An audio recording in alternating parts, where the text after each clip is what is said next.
For most of human history, recovery was not something people tried to do. It was something that happened quietly, without effort, without planning, woven into the way a body existed inside its environment.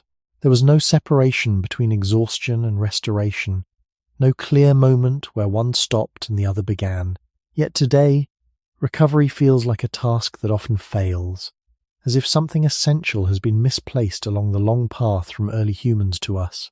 Not because our bodies became weaker in a simple sense, but because the conditions that once allowed recovery to happen may have slowly disappeared, piece by piece, until what remains is only a partial system trying to function in a different world. If recovery once emerged naturally from the way humans lived, then what exactly were the conditions that made it possible?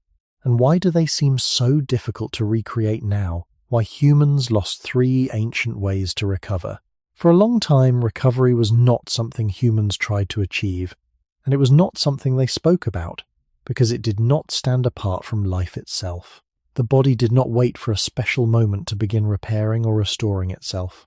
Instead, the processes that we now separate into categories such as rest, healing, or recovery were quietly happening all the time, carried along by the same rhythm as movement, breathing, and awareness. In early human environments, there was no clear boundary where effort ended and restoration began. Walking, stopping, observing, and moving again formed a continuous flow, and within that flow, the body adjusted itself without needing to pause everything else. This was not because the body was stronger in a simple sense, but because the conditions around it did not interrupt its internal patterns. When a human slowed down, the world slowed with them. When the environment became quiet, darker, or cooler, the body followed those signals, and restoration began without being named or noticed. Over thousands of generations, this relationship between body and environment remained closely aligned, shaped by landscapes that changed gradually and by daily activities that were rarely forced into rigid schedules. In such conditions, the idea of taking time to recover would not have made much sense, because recovery was already happening in every moment that did not demand urgency. Evidence from anthropology and observations of traditional societies suggest that human activity was often varied in intensity rather than continuous at a single level. Periods of movement were naturally followed by periods of lower effort, not as a planned strategy, but as a direct response to terrain, weather, and the availability of resources. A person might walk for a time, then stop to observe, then move again, and during these shifts, the body recalibrated itself. There was no need to wait until the end of the day to begin restoring energy, because energy was never pushed to a single limit in the first place. Even sleep, which we now treat as the main space for recovery, existed within a broader pattern rather than carrying the full burden alone. Early humans likely experienced variations in sleep timing and duration depending on season, safety, and group behavior. But these variations still followed environmental cues rather than artificial constraints. Darkness signaled one kind of slowing, but it did not force a single fixed routine. Because of this, the body did not rely on one long period to repair everything that had been depleted. Instead, recovery was distributed across many smaller moments woven into the structure of the day and night. Over long stretches of human history, this pattern remained stable enough that the body evolved within it, not separately from it. The nervous system, the hormonal cycles, and the subtle processes of repair were shaped by a world where interruption was rare and where signals from the environment were consistent and gradual. This meant that recovery was not something fragile that could easily fail, because it was supported continuously by the surroundings. When looking back to the origins of our species, it becomes difficult to separate the body from the conditions it developed within, because they were always interacting. The ground underfoot, the changing light, the movement of air, and the presence of other humans all contributed small signals that guided the body without effort. In that context, recovery was not a solution to a problem. It was simply the background state that the body returned to whenever intense demand was not present. This raises a quiet question that continues forward, because if recovery once depended so little on conscious effort, what changed in the relationship between humans and their environment that made it feel like something we now have to search for? What made this continuous form of recovery possible was not only the absence of interruption, but also the way human activity was shaped by limits that came from outside the body rather than from an internal push to continue. In early environments, effort was rarely extended beyond what the surroundings allowed.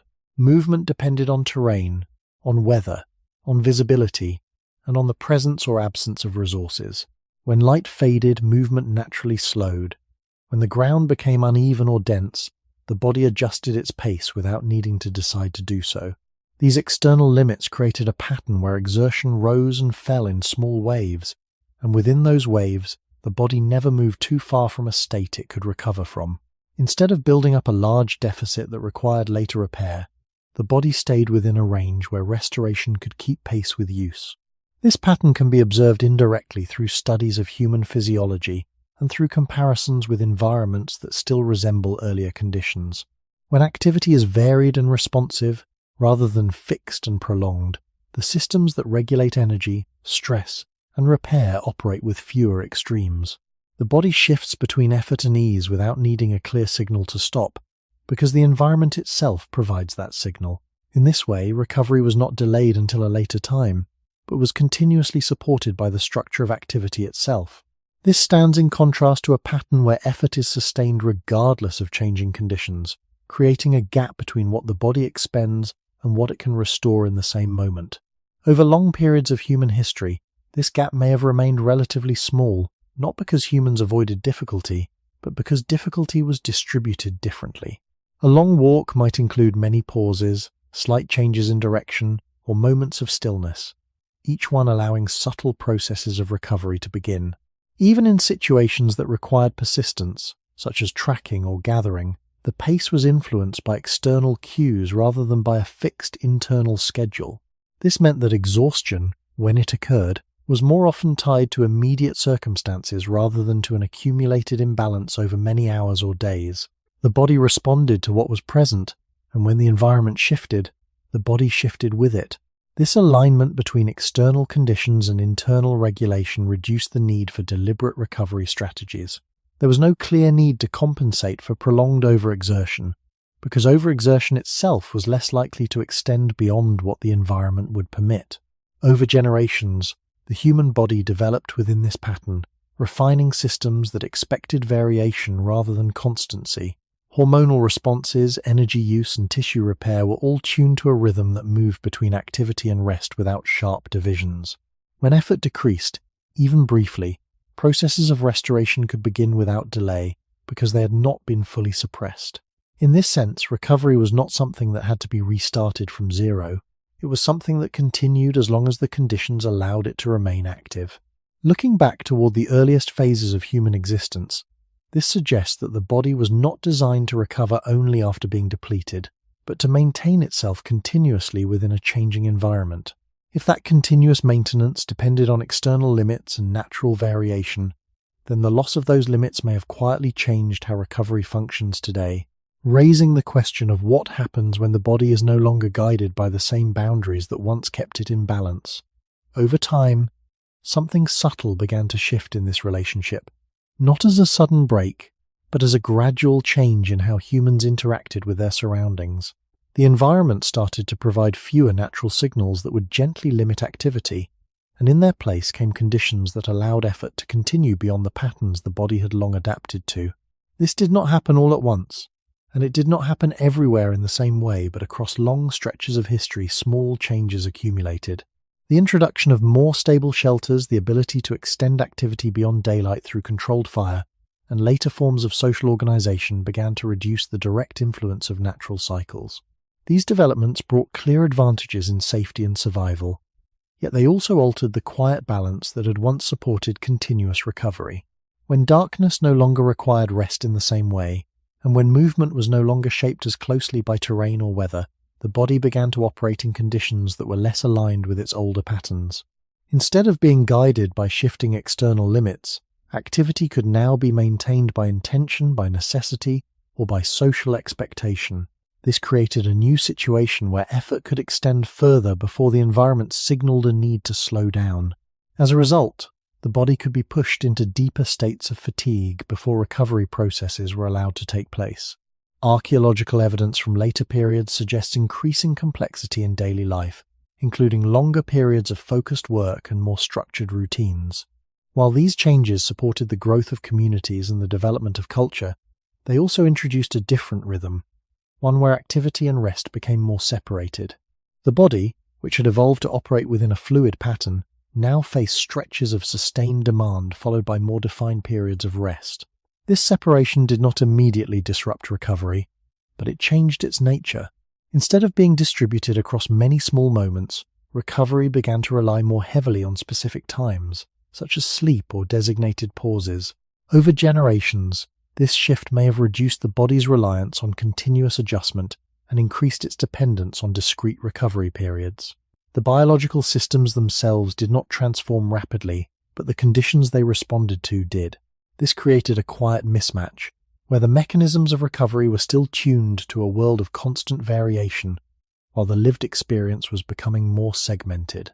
Looking back to earlier human origins, it becomes clearer that recovery was once embedded in every part of daily life, supported by an environment that naturally limited excess and encouraged balance. As those limits softened, the responsibility for regulating effort shifted more toward human decision and less toward the surrounding world. This shift did not eliminate recovery, but it made it less automatic and more vulnerable to disruption. When recovery depends on specific conditions rather than being continuously supported, it can fail more easily when those conditions are not met.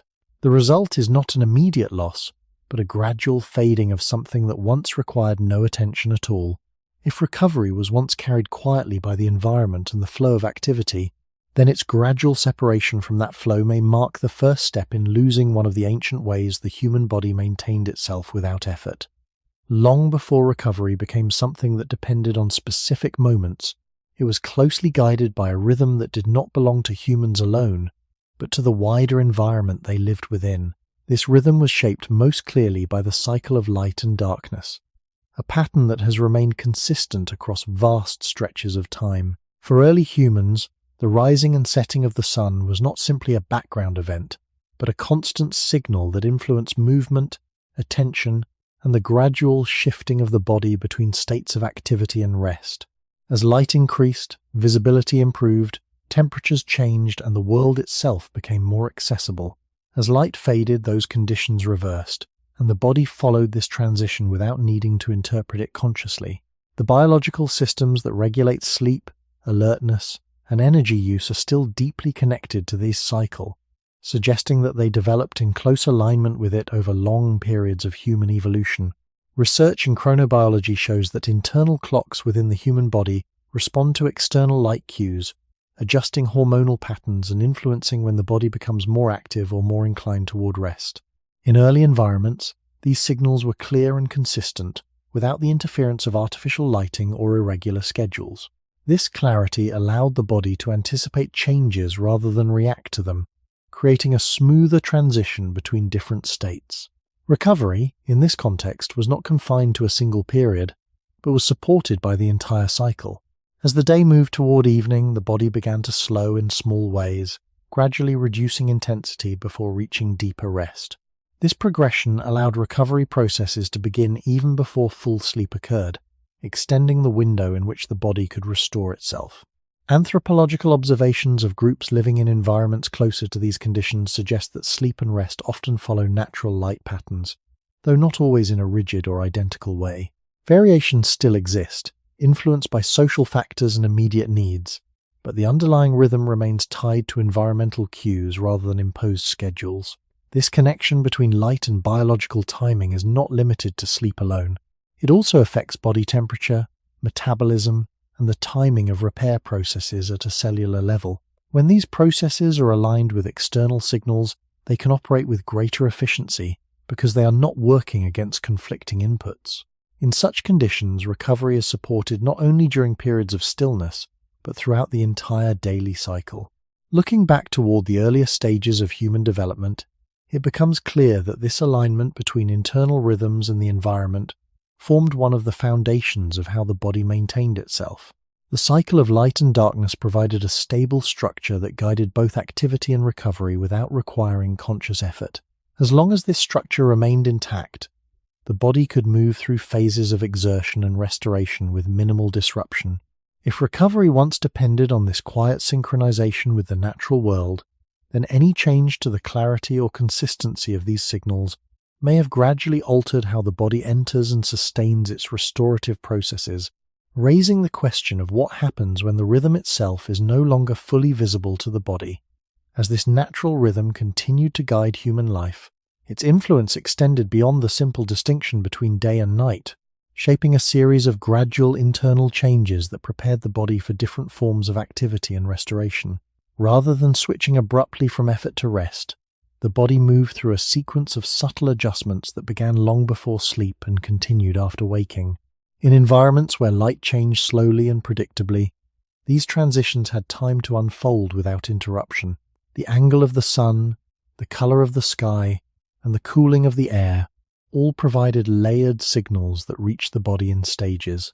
Each of these signals contributed to a shift in attention, movement, and internal regulation, allowing recovery processes to begin while activity was still ongoing, but at a reduced intensity. Research on circadian rhythms shows that hormone levels, including those related to alertness and relaxation, rise and fall in patterns that are closely tied to environmental cues. When these cues are stable, the timing of these changes becomes more consistent, and the body can prepare itself in advance. This anticipation reduces the strain of sudden transitions because the body is not forced to move quickly between opposing states. Instead, it follows a gradual path, where the reduction of activity naturally overlaps with the beginning of restoration. In early human settings, this overlap would have been common, as the fading of light encouraged slower movement, quieter behavior, and a narrowing of attention. Even without a formal concept of evening or night routines, the body responded to these conditions in ways that supported recovery before complete rest was reached. Observations of communities living in environments with minimal artificial influence suggest that this pattern still appears when external signals remain clear. Activity tends to decline as darkness approaches, but not in a uniform or rigid manner. Individuals may continue to move or interact, yet the overall intensity decreases, allowing internal systems to begin shifting toward restoration. This creates a broader window for recovery, extending it beyond the boundaries of sleep itself. From a biological perspective, this means that processes such as tissue repair, immune function, and energy regulation are not confined to a single period, but are distributed across time in response to environmental changes. The body does not wait for a complete stop to begin restoring balance. It begins as soon as conditions allow even a slight reduction in demand. Looking back to earlier stages of human history, this suggests that recovery was supported by a continuous dialogue between the body and its surroundings, where small changes in the environment were enough to trigger meaningful internal responses.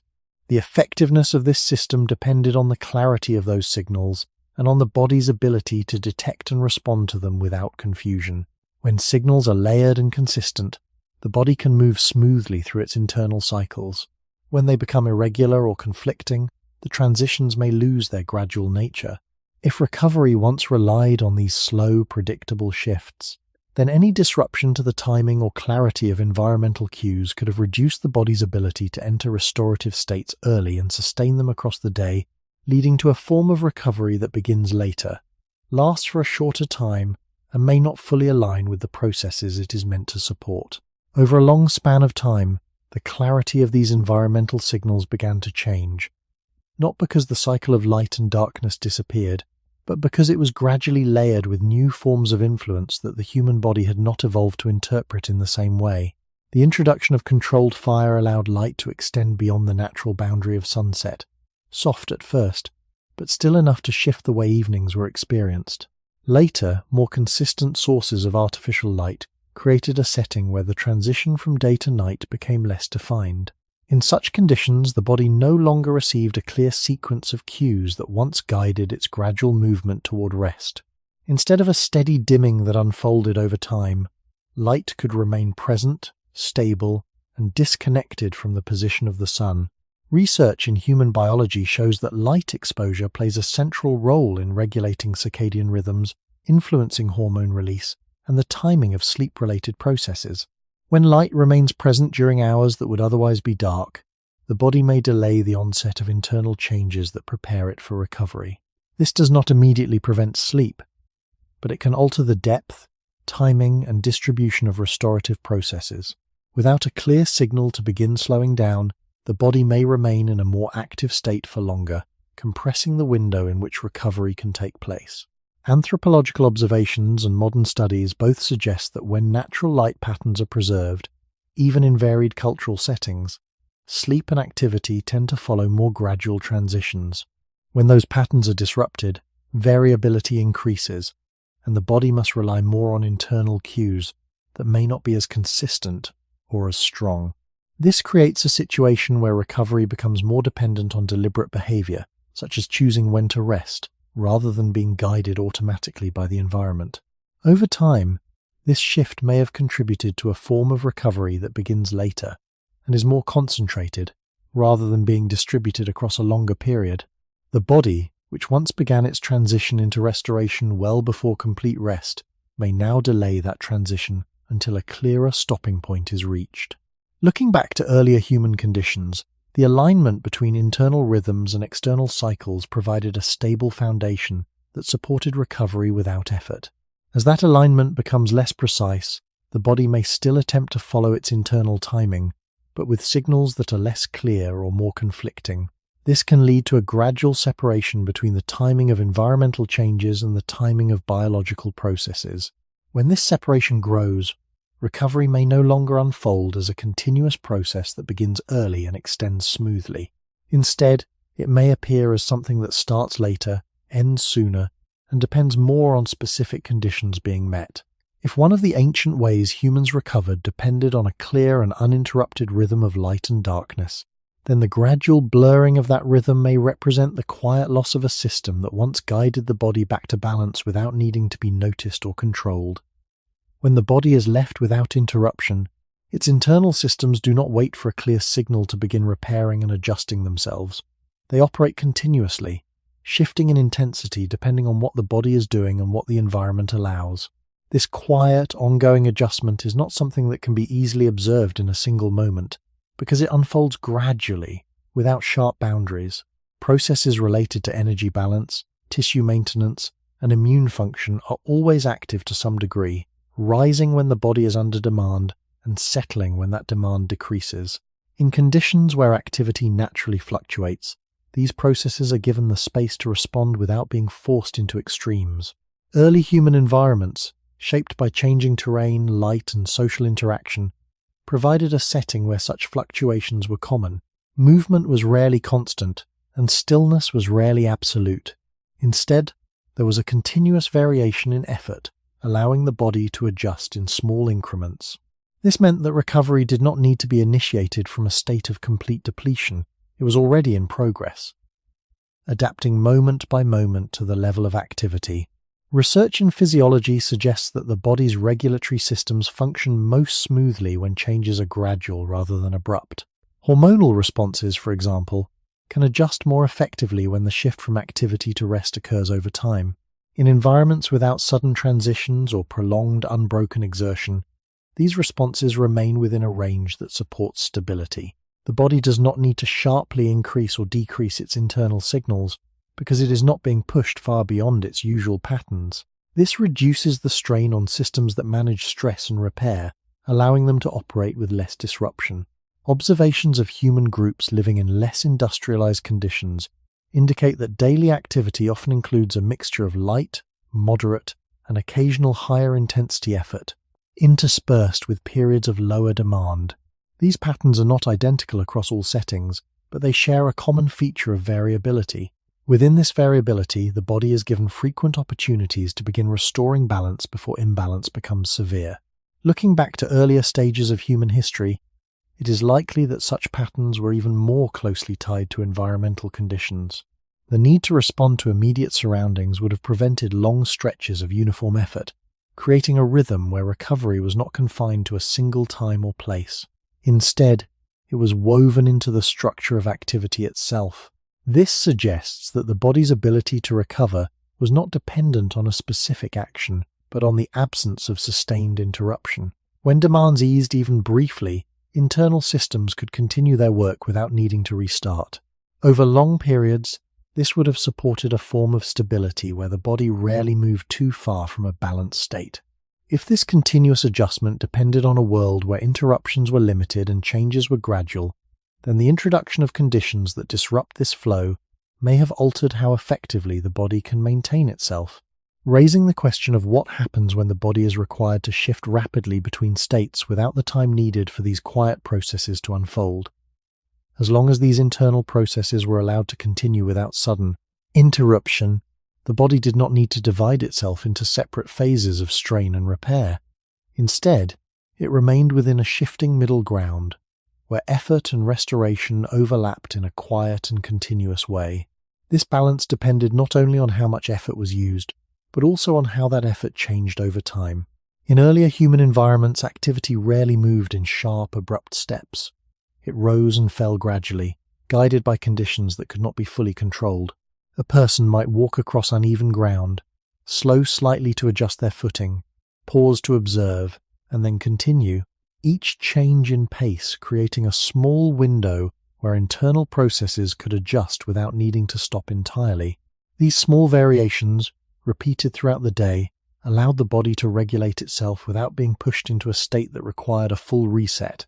Research in human physiology suggests that many systems responsible for maintaining balance are sensitive not just to intensity, but to the pattern of change.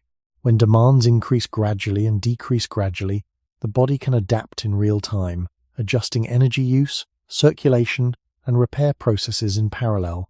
Hormonal signals that regulate alertness and relaxation do not need to rise sharply or fall abruptly, because the environment is not forcing a sudden shift.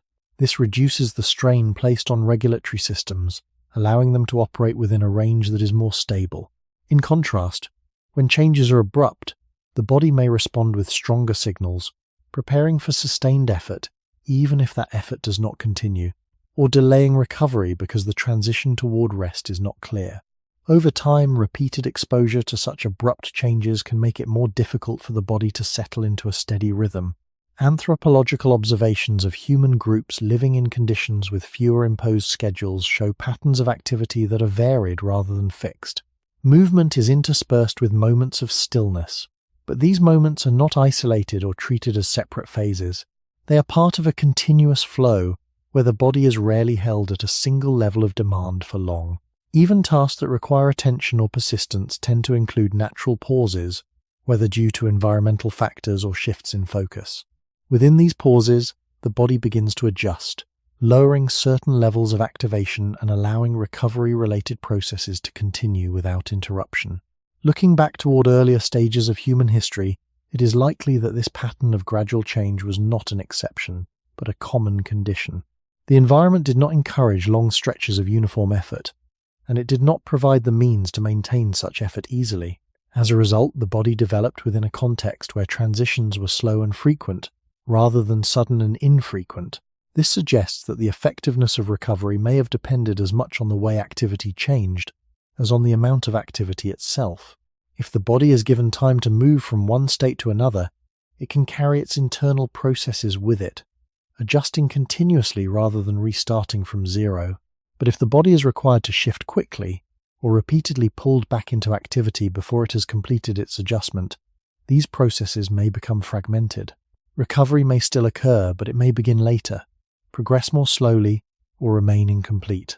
When viewed from this perspective, the loss is not simply the absence of rest, but the loss of a particular kind of transition, one that allowed the body to move gently between states without disruption. If this form of gradual shifting once supported continuous recovery, then its absence may represent a deeper change, where the body is no longer guided through its natural rhythms, but instead must repeatedly attempt to rebuild them under conditions that do not easily allow them to form. When these gradual transitions are repeatedly interrupted, the body does not simply pause and resume its internal processes as if nothing has changed. Instead, each interruption can create a small break in continuity, requiring the body to reorganize its internal state before it can continue adjusting. This reorganization is not always visible, but it involves shifts in attention, in energy use, and in the balance between activation and restoration. In earlier human environments, such interruptions were less frequent and more closely tied to meaningful changes in surroundings. A sudden sound, a shift in weather, or the presence of another human could alter behavior, but these events were part of a broader context that still followed natural rhythms. Between such moments, the body was given time to settle back into a pattern where recovery could proceed without being repeatedly halted. Over long periods, this allowed internal systems to operate with a sense of continuity, where each adjustment built upon the last rather than being reset. Research in stress physiology suggests that when the body is exposed to frequent, unpredictable interruptions, it may remain in a more reactive state for longer periods. Instead of returning fully to a lower level of activation, it hovers in between, maintaining readiness even when immediate demand is low. This can reduce the depth and effectiveness of recovery processes, because the body does not fully shift into the conditions that support restoration. Hormonal signals associated with alertness may remain elevated, while those associated with repair may not reach their full expression. In such a state, recovery is not absent, but it is limited, occurring in shorter, less complete cycles. Anthropological insights and observations of environments with fewer artificial interruptions suggest that when activity is allowed to flow without constant external demands, the body can return more easily to a balanced state. Periods of quiet are not repeatedly broken, and attention is not constantly redirected. This creates longer stretches where internal processes can continue without needing to restart. Looking back toward earlier human conditions, it is likely that the frequency and intensity of interruptions were shaped by the environment rather than by sustained artificial input. Natural changes occurred, but they often unfolded over time or were followed by extended periods of stability. Within this pattern, the body could move between states with fewer disruptions, allowing recovery to deepen rather than remain shallow. As conditions change and interruptions become more frequent and less predictable, the body may spend more time adjusting to changes than maintaining balance. Each new demand, even if brief, can pull the body away from a restorative state, requiring it to begin the transition again. Over time, this repeated starting and stopping can fragment the process of recovery, making it less continuous and less efficient. The body still retains the capacity to restore itself, but the conditions that once allowed this to happen smoothly are less consistently present. If recovery once depended on uninterrupted periods where internal processes could proceed without being reset, then the increase in frequent, unpredictable interruptions may represent another quiet step in the gradual loss of an ancient way the body maintained itself, where restoration was not something that had to be reinitiated again and again, but something that could continue, uninterrupted, within the flow of life. Before rest became something that needed to be scheduled or protected, it existed in a quieter and more continuous form, appearing in small intervals that did not separate themselves from the rest of the day.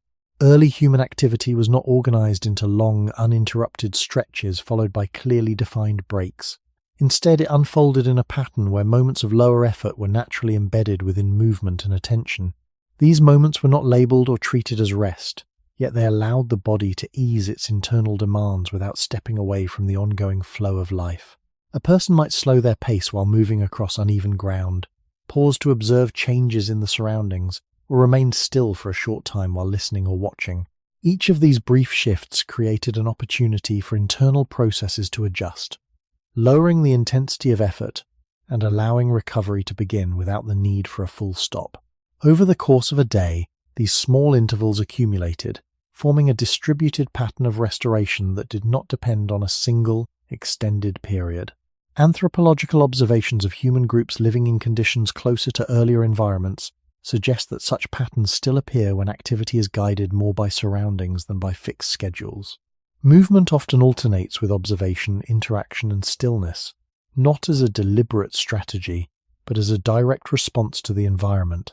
These variations are not uniform, and they do not follow a strict rhythm, yet they share a common feature of being closely tied to immediate conditions rather than to an imposed structure. Within this pattern, the body is rarely held at a constant level of demand for long. Even when engaged in tasks that require focus or persistence, there are natural pauses that arise from changes in attention or context. During these pauses, the body does not become inactive in a complete sense, but it reduces its level of activation enough to allow recovery-related processes to continue. From a biological perspective, This suggests that rest was not a separate state that had to be entered fully in order to be effective. Instead, it existed along a spectrum where even small reductions in demand could support meaningful adjustments. Systems related to energy use, circulation, and cellular maintenance could begin shifting toward restoration as soon as the intensity of activity decreased, even slightly. This allowed the body to maintain a closer balance between effort and repair, reducing the need for a later period of concentrated recovery. Looking back toward the origins of human life, it becomes difficult to identify a clear boundary between activity and rest, because the two were closely interwoven. The environment did not encourage long periods of unbroken effort, and it did not require a complete withdrawal from activity in order to allow restoration. Instead, it provided a setting where both could coexist, with the body moving gradually between different levels of demand. This continuous adjustment supported a form of recovery that was spread across time rather than confined to a specific moment. If one of the ancient ways humans recovered was through these frequent, unmarked intervals of reduced effort, then the absence of such intervals may represent a shift where rest becomes something that must be created intentionally, rather than something that arises naturally within the flow of daily life, raising the question of what happens when these quiet spaces between effort begin to disappear. As these small, unmarked intervals of reduced effort became less common, a different pattern began to take shape, one where activity and rest were no longer interwoven, but gradually pulled apart into separate phases.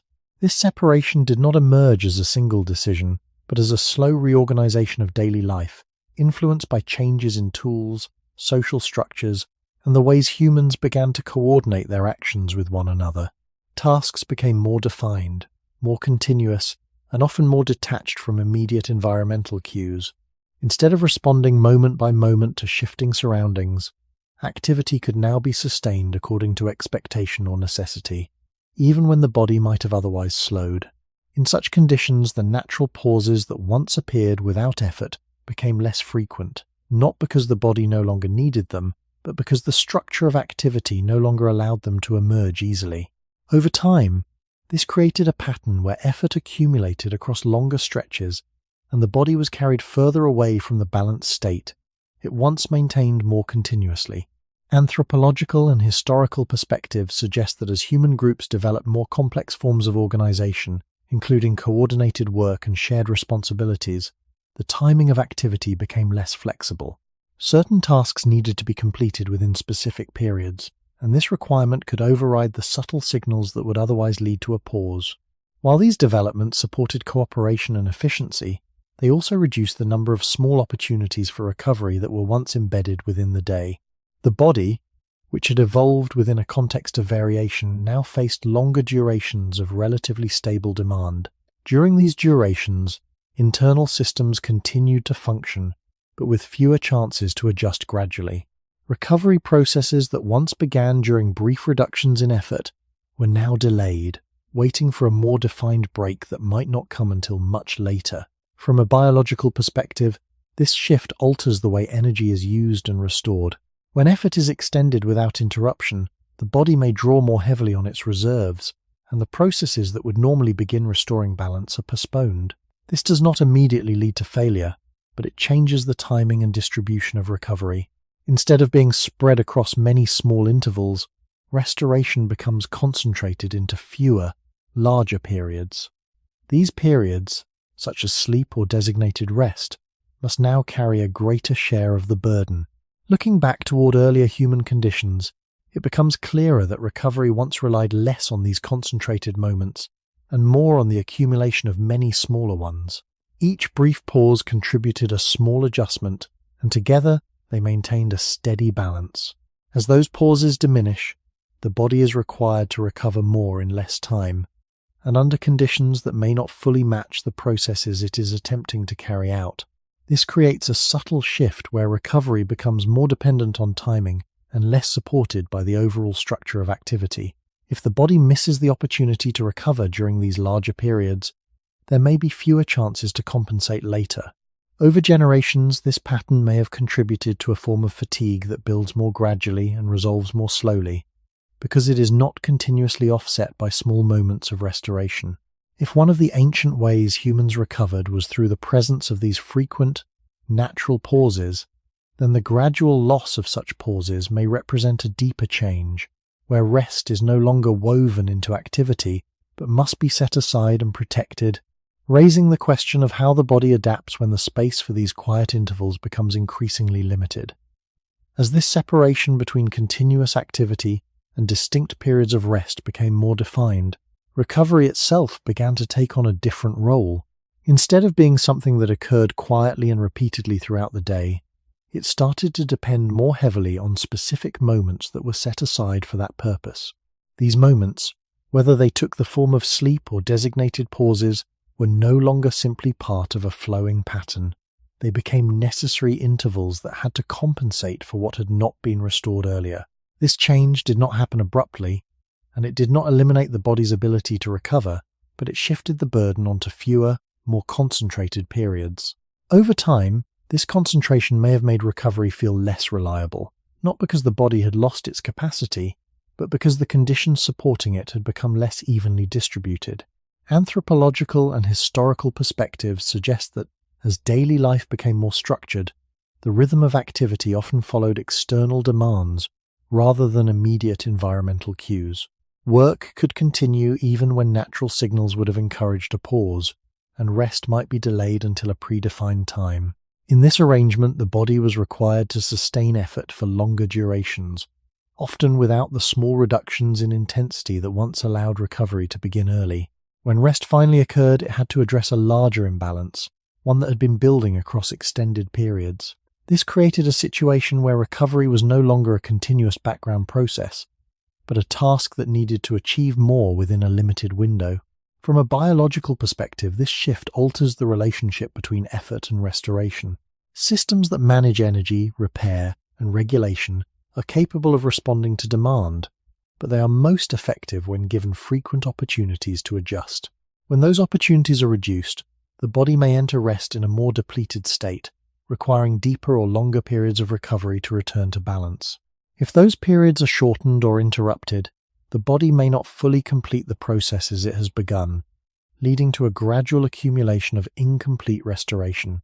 Over time, this can create a pattern where fatigue does not fully resolve, even when rest appears to be present. Looking back toward earlier human conditions, it becomes clearer that recovery once depended less on the success of any single moment and more on the accumulation of many small adjustments. No single pause needed to restore everything, because each contributed a small part to an ongoing process. As these small contributions become less frequent, the body becomes more dependent on the effectiveness of fewer, larger intervals. This dependence introduces a form of vulnerability, where recovery can be disrupted more easily if those intervals are shortened, delayed, or altered. The body still retains the mechanisms it developed over long periods of evolution, but the context in which those mechanisms operate has changed. If one of the ancient ways humans recovered was through the steady accumulation of many small moments of reduced effort, then the shift toward relying on isolated periods of rest may represent not just a change in behavior, but a deeper change in how recovery is experienced, where something that was once continuous becomes something that must be achieved, raising the question of what is lost when restoration is no longer spread quietly across the day, but concentrated into moments that carry more weight than they were meant to hold. At a certain point, the separation between activity and rest no longer remained a subtle shift, but became something more clearly defined in the way human life was organized. Effort began to follow blocks of time that were set not by the immediate environment, but by shared expectations and coordinated routines. This did not remove variation entirely, but it reduced the number of small, unplanned pauses that once appeared naturally within the flow of the day. Instead of moving in response to changing surroundings, activity could now continue according to a schedule, even when the body might have otherwise slowed or adjusted. In this arrangement, the body was gradually guided into a pattern where it sustained effort for longer periods before being allowed to ease, creating a more noticeable distance between exertion and recovery. Anthropological and historical evidence suggests that as human societies became more structured, tasks were increasingly organized around collective timing rather than individual response to the environment. This coordination allowed for greater cooperation, but it also required a level of consistency in activity that did not always align with the body's internal rhythms. A person might continue working because others were still working, or because a task needed to be completed within a certain span, even if natural cues such as light, temperature, or internal signals would have encouraged a pause. Over time, this pattern reduced the influence of subtle environmental changes that once guided the body toward brief moments of rest. The result was not an immediate loss of recovery, but a gradual shift in when and how it could occur. From a biological perspective, this shift changes the timing of internal processes that depend on variation in activity. When effort is extended across longer, more uniform periods, the body may delay certain restorative functions until a clearer reduction in demand is reached. This delay does not eliminate recovery, but it compresses it into a narrower window. Systems that manage energy balance, tissue repair, and regulation begin to rely more heavily on these defined periods, rather than adjusting continuously throughout the day. If those periods are shortened or disrupted, the body has fewer opportunities to compensate, leading to a form of recovery that may feel incomplete. Looking back toward earlier human conditions, it becomes clear that the body once operated within a framework where variation was constant and external limits shaped behavior in subtle ways. As those limits were replaced by structured timing, the responsibility for regulating effort shifted away from the environment and toward human organization. This shift did not require the body to change immediately, but it placed it in a context where its existing mechanisms were less fully supported. Over generations, this may have contributed to a growing gap between how the body expects to recover and the conditions under which it actually does. In earlier environments, a person's pace could slow without explanation, and no external structure would resist that change. The ground, the weather, and the availability of resources all created natural boundaries that made prolonged, unbroken effort difficult to maintain. These boundaries acted as quiet regulators, preventing the body from drifting too far into extended exertion. As those boundaries became less influential, and as human systems began to replace them with organized timing, the body was no longer gently guided back toward balance by its surroundings. Instead, it was often required to continue within a fixed frame, even when internal signals suggested a need to slow. This did not immediately lead to failure, but it changed the pattern through which fatigue accumulated. Rather than rising and falling in small, contained waves, it could now build across longer stretches, creating a deeper need for recovery once rest finally arrived. The body, shaped over long periods to function within a world of variation and interruption, now faced a context where continuity of effort was more easily maintained than continuity of restoration. This difference may seem subtle, but over time it alters how recovery is experienced, shifting it from something that quietly accompanies activity to something that must wait until activity ends. If one of the ancient ways humans recovered depended on the ability to respond freely to environmental limits and to ease effort as those limits appeared, then the gradual replacement of those limits with structured schedules may represent another step in the quiet loss of a system that once allowed recovery to begin early, continue often, and remain closely aligned with the natural conditions in which the human body first learned how to maintain itself. As these structured patterns of activity became more common, the experience of fatigue itself began to change in a way that was not immediately obvious. Fatigue was no longer shaped only by the physical limits of the environment, but increasingly by the duration of sustained effort within a fixed frame. Instead of rising and falling in response to changing conditions, it could now accumulate gradually across a longer stretch of time, often without the small interruptions that once allowed it to ease. In earlier human settings, a person might grow tired while moving or working, but that tiredness was often interrupted by natural pauses, changes in terrain, or shifts in attention. These interruptions prevented fatigue from building into a single continuous state. They broke it into smaller segments, each one followed by a partial release. Over the course of a day, this created a pattern where tiredness appeared and receded repeatedly, rarely extending far beyond what the body could manage in the moment. Anthropological observations suggest that in environments where activity remains closely tied to immediate surroundings, this pattern of fragmented fatigue still appears. Effort is distributed across time, and moments of lower demand allow the body to reduce internal strain before it becomes deeply established. In contrast, when activity is organized into longer, uninterrupted periods, fatigue can develop differently. Without the presence of small pauses, the body continues to operate under sustained demand, and the signals associated with effort remain elevated. From a biological perspective, this means that systems responsible for managing energy and stress are engaged for longer durations without the opportunity to adjust gradually.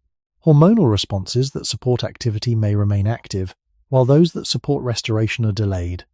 This does not prevent recovery from occurring later, but it changes its timing and intensity. Instead of beginning early and progressing alongside activity, recovery is postponed until a clearer boundary is reached. By that point, fatigue may have deepened, requiring a more concentrated period of rest to restore balance. Over time, this shift may lead to a form of fatigue that feels more persistent, not because it is stronger in each moment, but because it is less frequently interrupted. Looking back toward earlier human conditions, it becomes clear that the body once operated within a pattern where fatigue was managed in smaller portions. Each segment of effort was followed by a partial adjustment, preventing the accumulation of a large imbalance. As this pattern changes, the body must handle larger accumulations of fatigue within fewer opportunities for release. This can make recovery feel less complete, especially if the periods designated for rest are not sufficient to fully address what has built up. The structure of activity, rather than the intensity alone, becomes a key factor in how fatigue is experienced and resolved. In a world where effort is extended across longer spans and interruptions are minimized, the body may spend more time carrying unresolved strain, even if rest eventually occurs.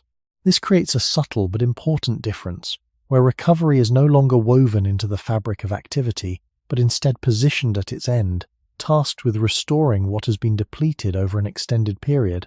If one of the ancient ways humans recovered depended on the fragmentation of fatigue into smaller, manageable parts, then the gradual shift towards sustained, uninterrupted effort may represent another step in the loss of a system that once kept the body closer to balance throughout the day, raising the question of how the body adapts when fatigue is allowed to gather without the frequent release it once received.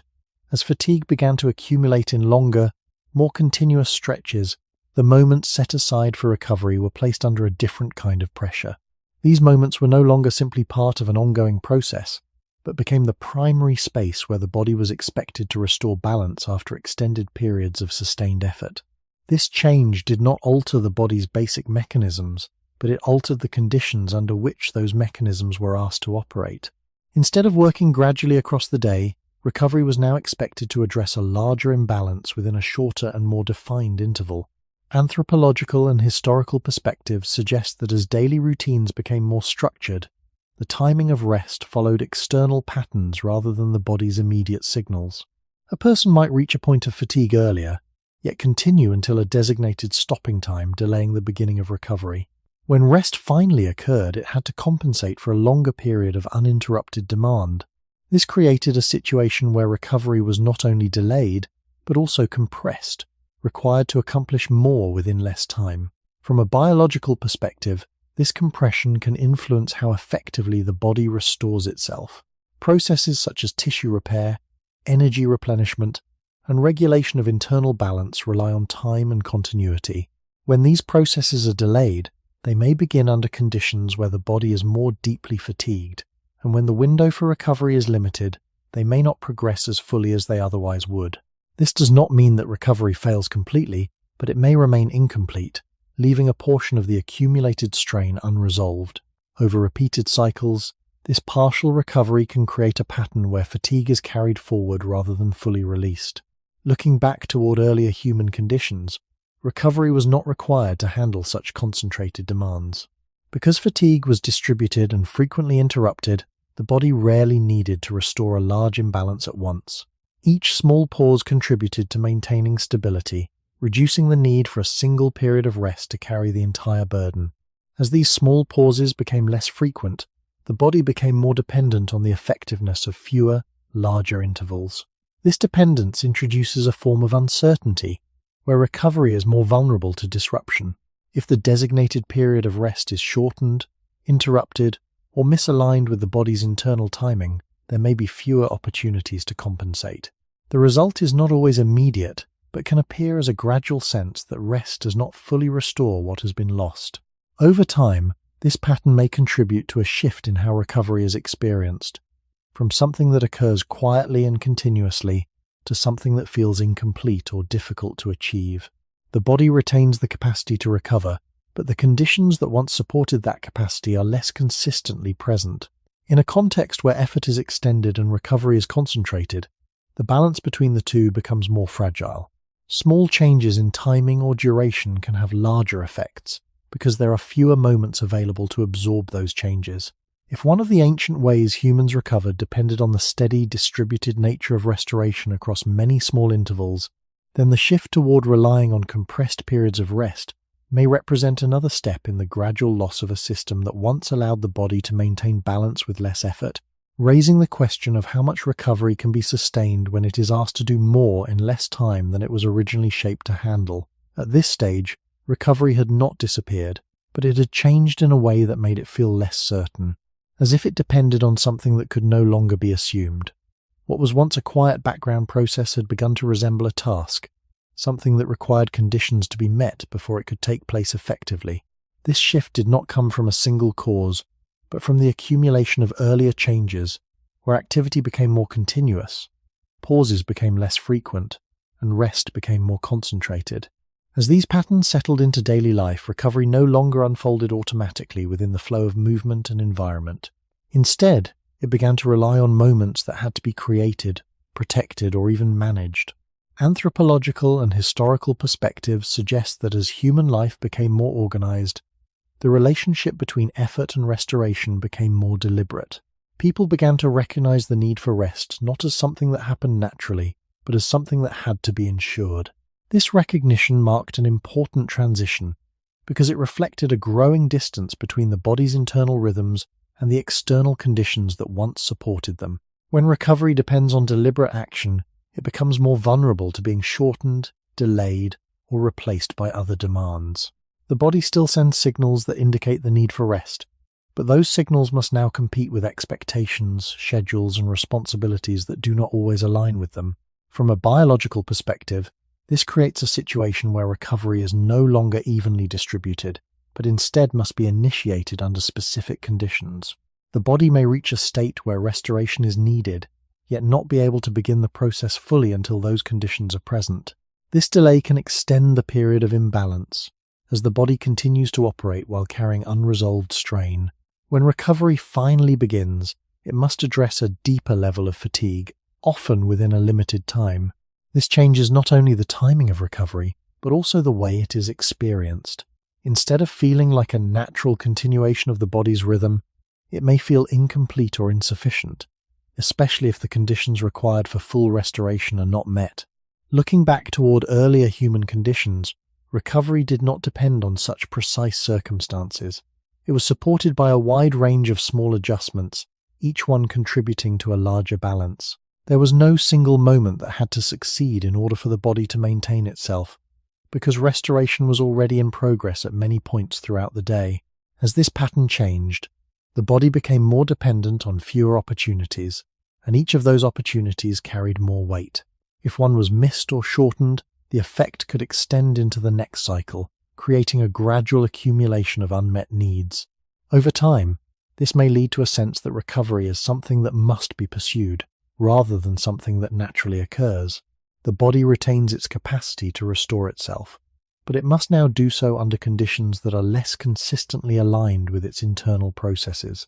This shift transforms recovery from a continuous background function into a more fragile process, one that depends on timing, duration, and the absence of interruption.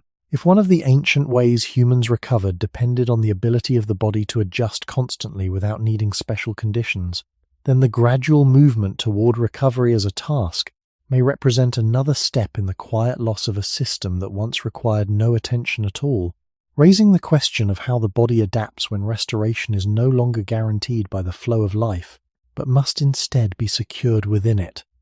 As recovery becomes something that must be arranged rather than something that naturally unfolds, it begins to depend more on conditions that are not always stable or easy to maintain.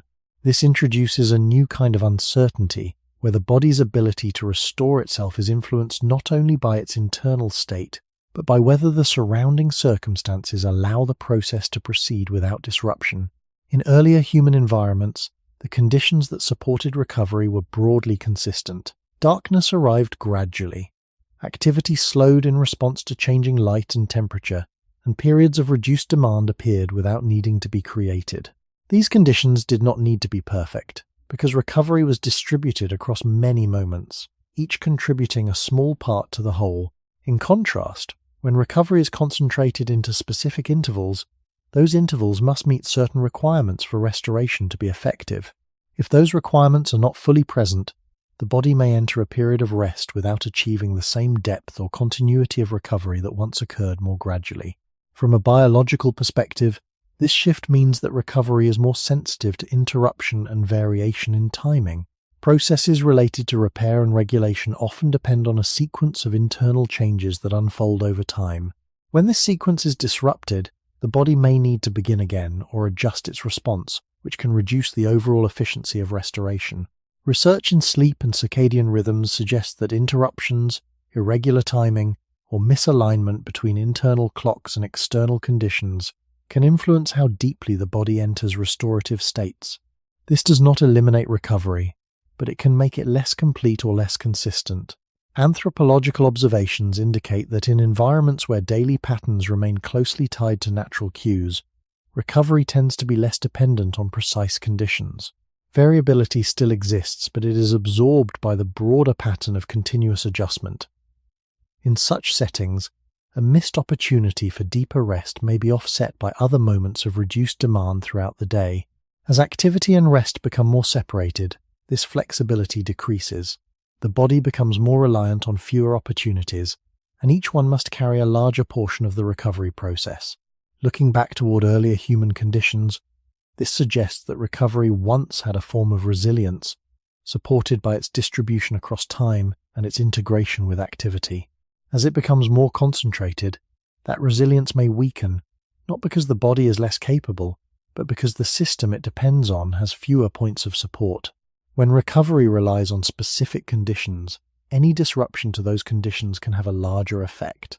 A shorter period of rest, an unexpected interruption, or a shift in timing may reduce the effectiveness of the entire process, rather than affecting only a small part of it.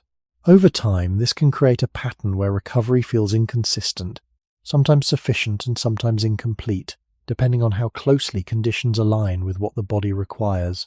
This variability introduces a subtle form of instability, where the outcome of rest is less predictable than it once was.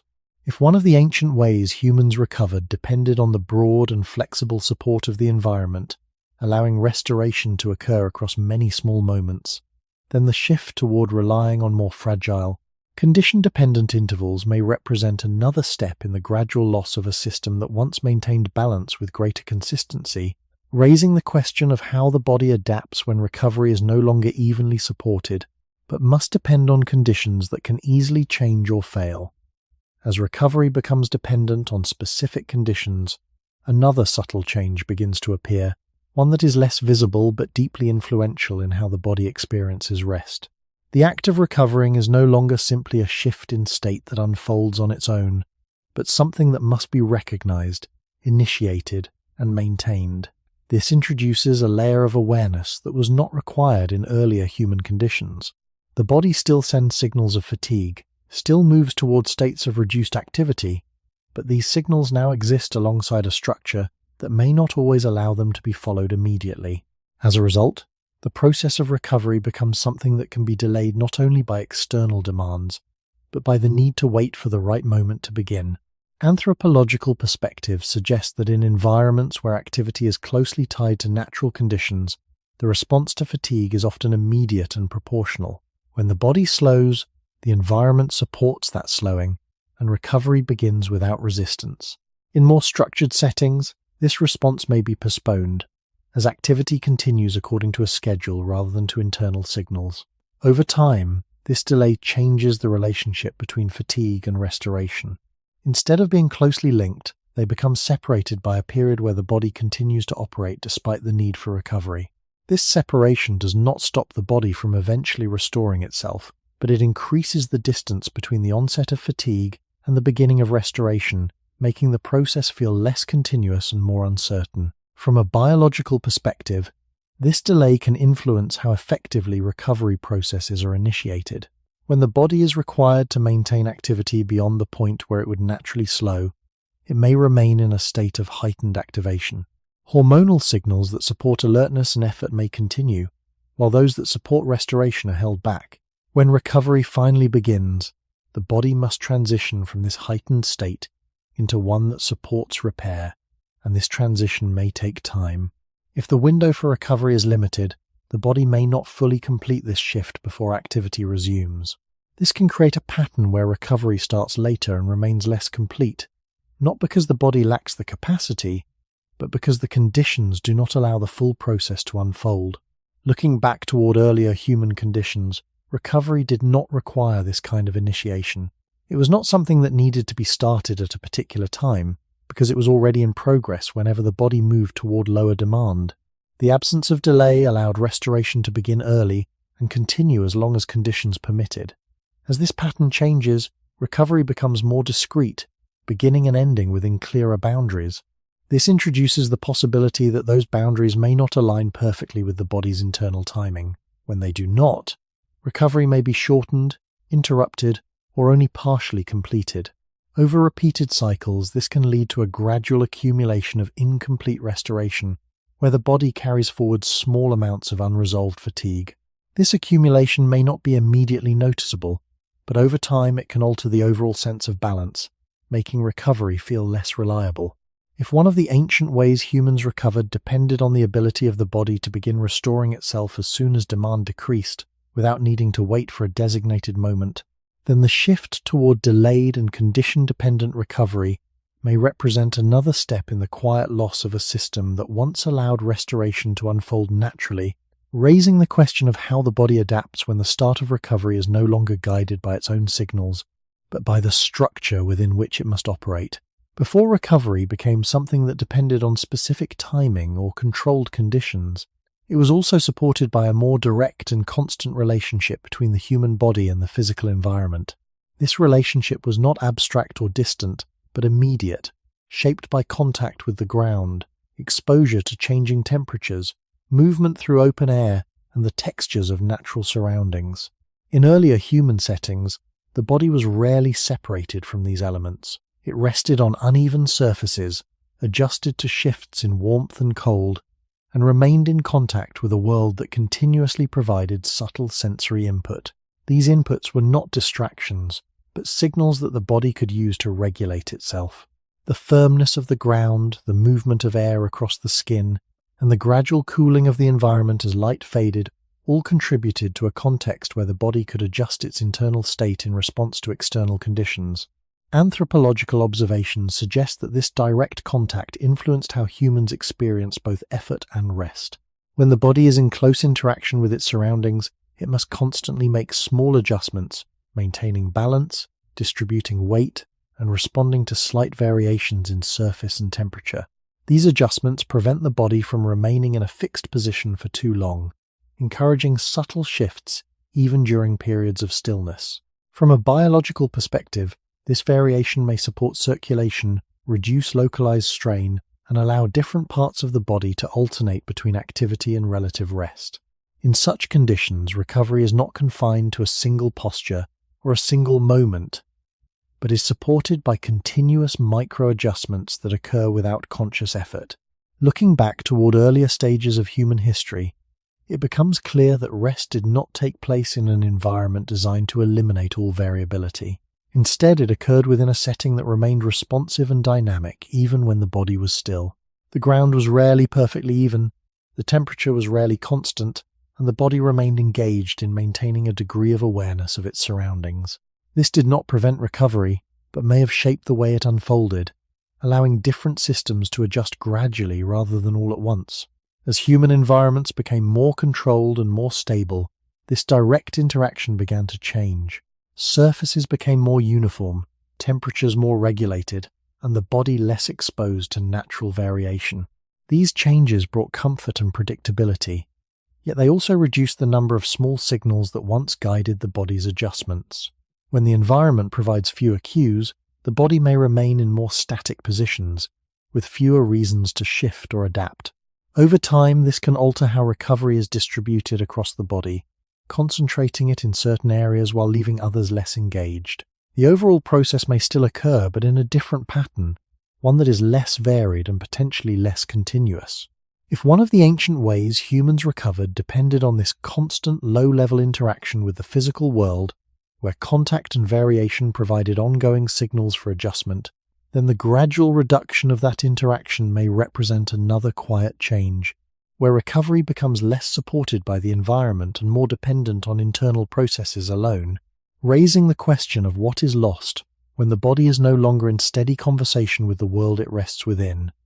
As this direct contact with the environment began to diminish, the body was gradually placed into settings that reduced the need for constant adjustment, and with that reduction came a subtle change in how recovery was distributed across the body. Surfaces became smoother, more predictable, and more supportive in a uniform way, removing many of the small irregularities that once required continuous response. Temperature differences became less pronounced, air movement more controlled, and the overall range of sensory input narrowed. These changes brought a sense of stability and comfort, yet they also removed a layer of variation that had quietly guided the body's internal adjustments. In earlier human conditions, the body rarely remained completely still for long, even when it appeared to be at rest. The unevenness of the ground, the shifting of weight, and the need to maintain balance encouraged constant micro-movements that redistributed pressure and engaged different muscle groups in small, alternating patterns. These movements were not intentional, but they played a role in preventing any single area from remaining under continuous strain. Anthropological observations of populations that spend more time in direct contact with natural surfaces suggest that this pattern of subtle adjustment remains present when the environment continues to provide irregular and varied support. From a biological perspective, this variation may assist circulation by preventing prolonged compression in specific areas and allowing fluids within the body to move more freely. It may also reduce the likelihood of localized fatigue by spreading the demand across different tissues over time. When the body is placed on a highly uniform surface, such as one that evenly supports weight across a broad area, the need for these adjustments decreases. The body can settle into a single position with minimal external prompting to shift, and while this may feel more stable, it also reduces the frequency of internal variation. Over time, this can lead to a form of stillness that is more absolute, where certain areas remain engaged or compressed for longer periods without interruption. This difference is not necessarily harmful in a direct or immediate sense, but it changes the pattern through which recovery unfolds.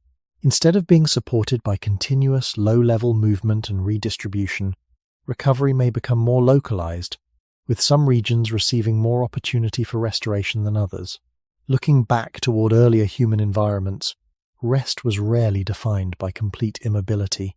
Even in moments of stillness, the body remained in a subtle dialogue with the ground and the surrounding conditions. The firmness of the surface, slight changes in posture, and the need to maintain balance all contributed to a form of engagement that prevented the body from becoming entirely static. This engagement allowed recovery processes to occur in a distributed manner, with small adjustments continually supporting balance across different systems. As environments became more controlled and surfaces more uniform, this dialogue weakened. The body no longer needed to respond to the same range of variation, and as a result, it could remain in fixed positions for longer durations. This shift does not remove the body's capacity to recover, but it alters how that recovery is experienced. It may become more dependent on longer periods of stillness rather than on the accumulation of many small adjustments. Over time, this can create a pattern where recovery feels less evenly distributed, as the body relies on fewer modes of variation to maintain itself. If one of the ancient ways humans recovered depended on this constant interaction with a varied physical environment, where subtle movements and shifting contact supported a balanced form of restoration, then the gradual move towards stable, uniform surroundings may represent another step in the loss of that system, raising the question of how the body adapts when it no longer receives the small, continuous signals that once guided its internal balance. As this steady interaction between body and environment continues to fade, another quiet shift begins to appear, one that changes not only how the body moves, but how it senses itself during rest. When the body is surrounded by variation, it receives a constant stream of subtle signals from contact, temperature, and position.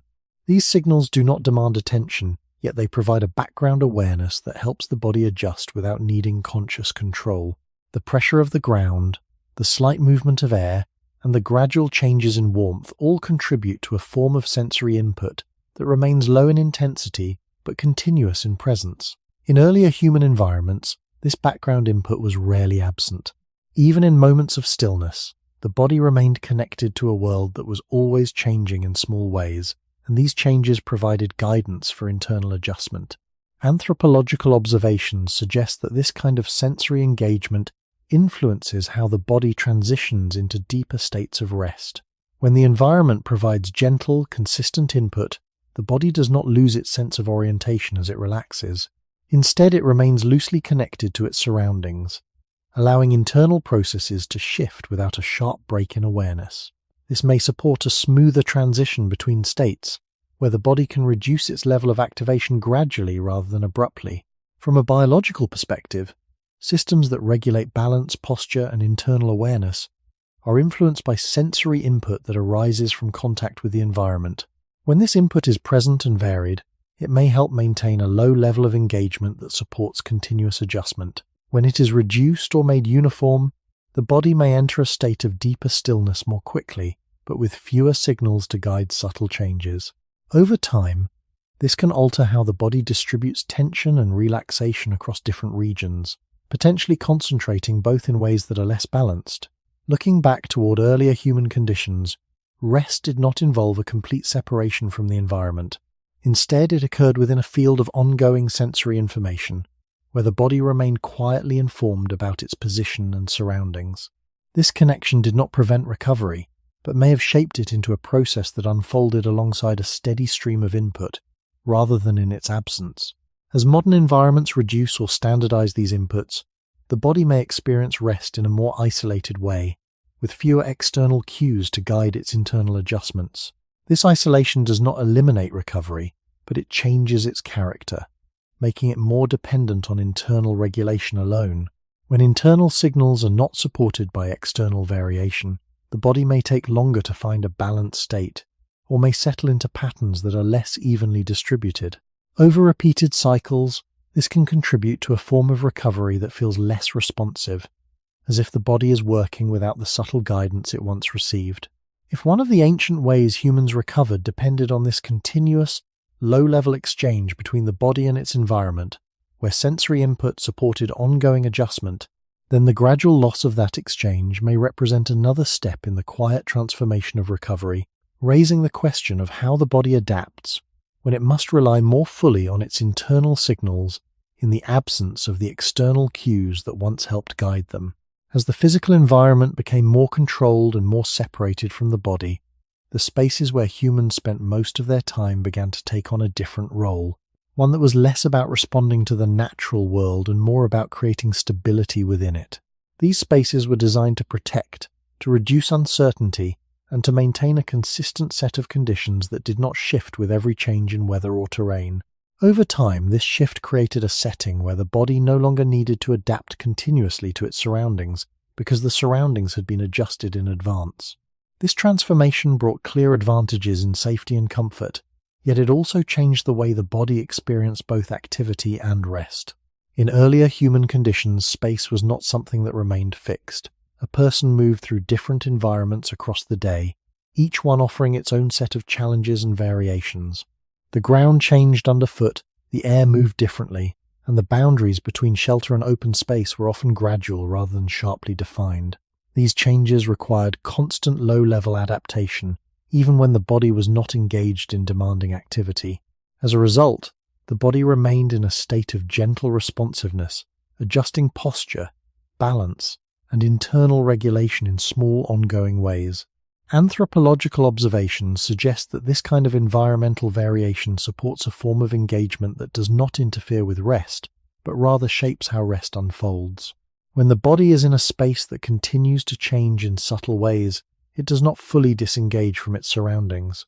Instead, it maintains a loose connection that allows it to respond when needed, while still reducing its level of effort. This balance between responsiveness and ease may support a more distributed form of recovery, where different systems adjust at different times rather than all at once. As human living spaces became more enclosed and more consistent, this balance began to shift. The boundaries between inside and outside became more distinct, and the conditions within those boundaries became more stable. Temperature could remain constant, surfaces could remain uniform, and the range of sensory input could be reduced to a narrower band. In such spaces, the body no longer needed to respond to the same range of variation. It could remain in a single position within a single set of conditions for extended periods without external prompts to adjust. From a biological perspective, this stability changes the pattern of internal regulation. Without variation in the environment, the signals that would normally prompt small adjustments become less frequent. The body may enter a more static state, where certain patterns of tension or relaxation persist longer than they would in a more dynamic setting. Recovery still occurs, but it may become less evenly distributed, as fewer external cues guide the body to shift between states. Over time, this can create a subtle difference in how balance is maintained, with the body relying more on internal processes and less on interaction with the environment. Looking back toward earlier human origins, it becomes clear that space itself was once an active participant in the process of recovery. It did not simply contain the body, but influenced it through constant, low-level variation. As space becomes more controlled and less responsive, that influence diminishes. The body is left to regulate itself within a narrower range of input, and while it retains the ability to do so, the process may become less flexible and less continuous. If one of the ancient ways humans recovered depended on living within spaces that were not fully separated from the natural world, where variation remained present even during rest, then the gradual creation of stable, enclosed environments may represent another step in the quiet loss of a system that once supported recovery through constant interaction, raising the question of how the body adapts when the spaces it inhabits no longer change in the ways it was shaped to respond to. As living spaces became more enclosed and more stable, the body not only lost variation in its surroundings, but also began to experience a more consistent and uninterrupted form of stillness. This stillness, while often associated with comfort, differs from the quieter, responsive rest that existed in earlier human environments. In the past, even when a person remained in one place, the space around them continued to change in subtle ways. Air shifted, light faded or intensified, surfaces responded slightly to weight, and the boundary between shelter and the outside world remained porous. These small variations prevented the body from settling into a completely fixed state. Instead, they encouraged ongoing micro-adjustments that distributed pressure and allowed different systems to remain gently active even during rest. Anthropological observations suggest that when the environment retains these qualities, the body rarely becomes entirely motionless for extended periods. Even in sleep or low activity, there are small shifts in posture and position, often guided by the changing conditions around the body. From a biological perspective, this continuous low-level movement may support circulation and reduce prolonged compression in specific areas, allowing recovery to unfold more evenly across the body. It also provides a steady stream of sensory input that helps maintain orientation and balance without requiring conscious attention. As environments become more controlled, this dynamic form of stillness is gradually replaced by a more static version. Surfaces are designed to remain unchanged, temperatures are held constant, and external variations are minimized. In such conditions, the body can remain in a single position for longer periods without external prompts to adjust. While this may reduce immediate discomfort, it also reduces the frequency of internal signals that would otherwise encourage movement. Over time, this can lead to a pattern where certain areas of the body remain under consistent pressure, while others are less engaged, creating an uneven distribution of strain and recovery. Looking back toward earlier human conditions, rest was not a complete withdrawal from movement, but a shift into a lower intensity of activity within a still responsive environment. The body remained connected to subtle changes, and these changes guided it to adjust without effort. As that responsiveness decreases, the body may rely more on internal cues to initiate movement, but these cues may not arise as frequently or as clearly in the absence of external variation. This can result in longer periods of immobility, where the body does not shift until discomfort becomes more pronounced. From the perspective of recovery, this difference is significant. When adjustments are frequent and distributed, recovery processes can proceed in parallel across different regions. When adjustments are delayed or reduced, recovery may become more localized and less continuous. The body still restores itself, but the pattern through which it does so becomes more uneven. Over repeated cycles, this can influence how balanced the overall process feels, with some areas receiving more consistent support than others. If one of the ancient ways humans recovered depended on this form of dynamic stillness, where the body remained quietly active within a changing environment, then the shift towards static, unchanging spaces may represent another step in the gradual loss of that system, raising the question of how the body adapts when rest no longer includes the subtle variations that once guided its internal balance. As this shift towards stable and enclosed spaces continues, another layer of change begins to emerge, one that affects not only how the body moves or rests, but how it perceives the passage of time within those spaces. In earlier human environments, time was not experienced as a fixed structure imposed from outside, but as something that unfolded through changes in light, temperature, sound, and activity.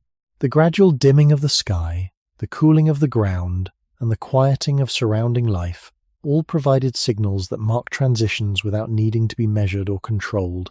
Within this flow, the body adjusted its state in parallel, slowing as the environment slowed and entering deeper rest as external activity decreased. Recovery was therefore not tied to a specific hour or duration, but to a progression of conditions that guided the body through different stages of restoration. Anthropological observations suggest that when environments retain these gradual transitions, the body's internal rhythms remain closely aligned with external changes. The sense of time is shaped by what is happening in the surroundings, and the body responds accordingly, often without conscious awareness. This creates a form of synchronization where recovery unfolds alongside environmental shifts, rather than being confined to a predetermined interval. From a biological perspective, systems that regulate sleep, energy use, and repair are influenced by these temporal cues. When they are consistent and gradual, the body can anticipate changes and adjust in advance, allowing recovery processes to begin early and continue smoothly. As living spaces become more controlled, the experience of time within those spaces begins to change. Light can remain constant regardless of the hour, temperature can be maintained at a steady level, and external sounds can be reduced or replaced by uniform background noise. In such conditions, the natural markers that once signaled transitions are less visible or less influential. The body may still follow its internal rhythms, but these rhythms are now less clearly supported by the environment. Instead of being guided by gradual changes, the body may rely more on externally defined schedules or on conscious decisions about when to rest. This shift introduces a separation between the body's internal timing and the external cues that once reinforced it. When these two sources of timing are not aligned, recovery may begin later or proceed differently than it would under natural conditions. Looking back toward earlier human history, it becomes clear that recovery was once closely tied to a sense of time that was fluid and responsive. There was no need to define a specific moment when restoration should begin, because the environment itself provided a continuous sequence of signals that guided the process. As this sequence becomes less apparent, the body may still attempt to follow its internal patterns, but with fewer external cues to support them. This can lead to a form of recovery that feels more dependent on timing and less integrated with the surrounding world. Over time, this separation may contribute to a sense that rest must be carefully managed, rather than allowed to unfold naturally. If one of the ancient ways humans recovered depended on this alignment between environmental time and biological time, where gradual changes guided the body into restoration, then the shift towards spaces where time is less visibly connected to the environment may represent another step in the quiet loss of that system, raising the question of how the body adapts when the passage of time no longer carries the signals it once relied on to maintain balance. As environments became more stable, more controlled, and more predictable, another subtle shift began to take shape, one that did not immediately appear as a loss, but gradually altered how the body maintained its ability to recover. Stability, in this context, meant that many of the small challenges and variations that once required continuous adjustment were reduced or removed. The ground became even, the temperature consistent, the timing of activity more regular, and the surrounding conditions less likely to change unexpectedly. These changes created a sense of ease, yet they also reduced the number of signals that once prompted the body to adapt in small, ongoing ways. In earlier human environments, variability was not an exception, but a constant presence. Movement across uneven terrain required the body to adjust balance and posture. Shifts in temperature required subtle changes in circulation, and variations in light and sound influenced attention and energy use. These factors did not overwhelm the body, but they provided a continuous stream of low-level challenges that kept its regulatory systems active. Anthropological observations suggest that such variability may support a form of resilience, where the body remains practiced in adjusting to change rather than remaining in a single unchanging state. From a biological perspective, systems that manage balance, circulation, and energy are influenced by the need to respond to external variation. When the environment provides regular changes, these systems are engaged in small, manageable ways, maintaining their responsiveness over time. When the environment becomes highly stable, the demand for these adjustments decreases. The body can remain within a narrower range of activity, with fewer reasons to shift or respond.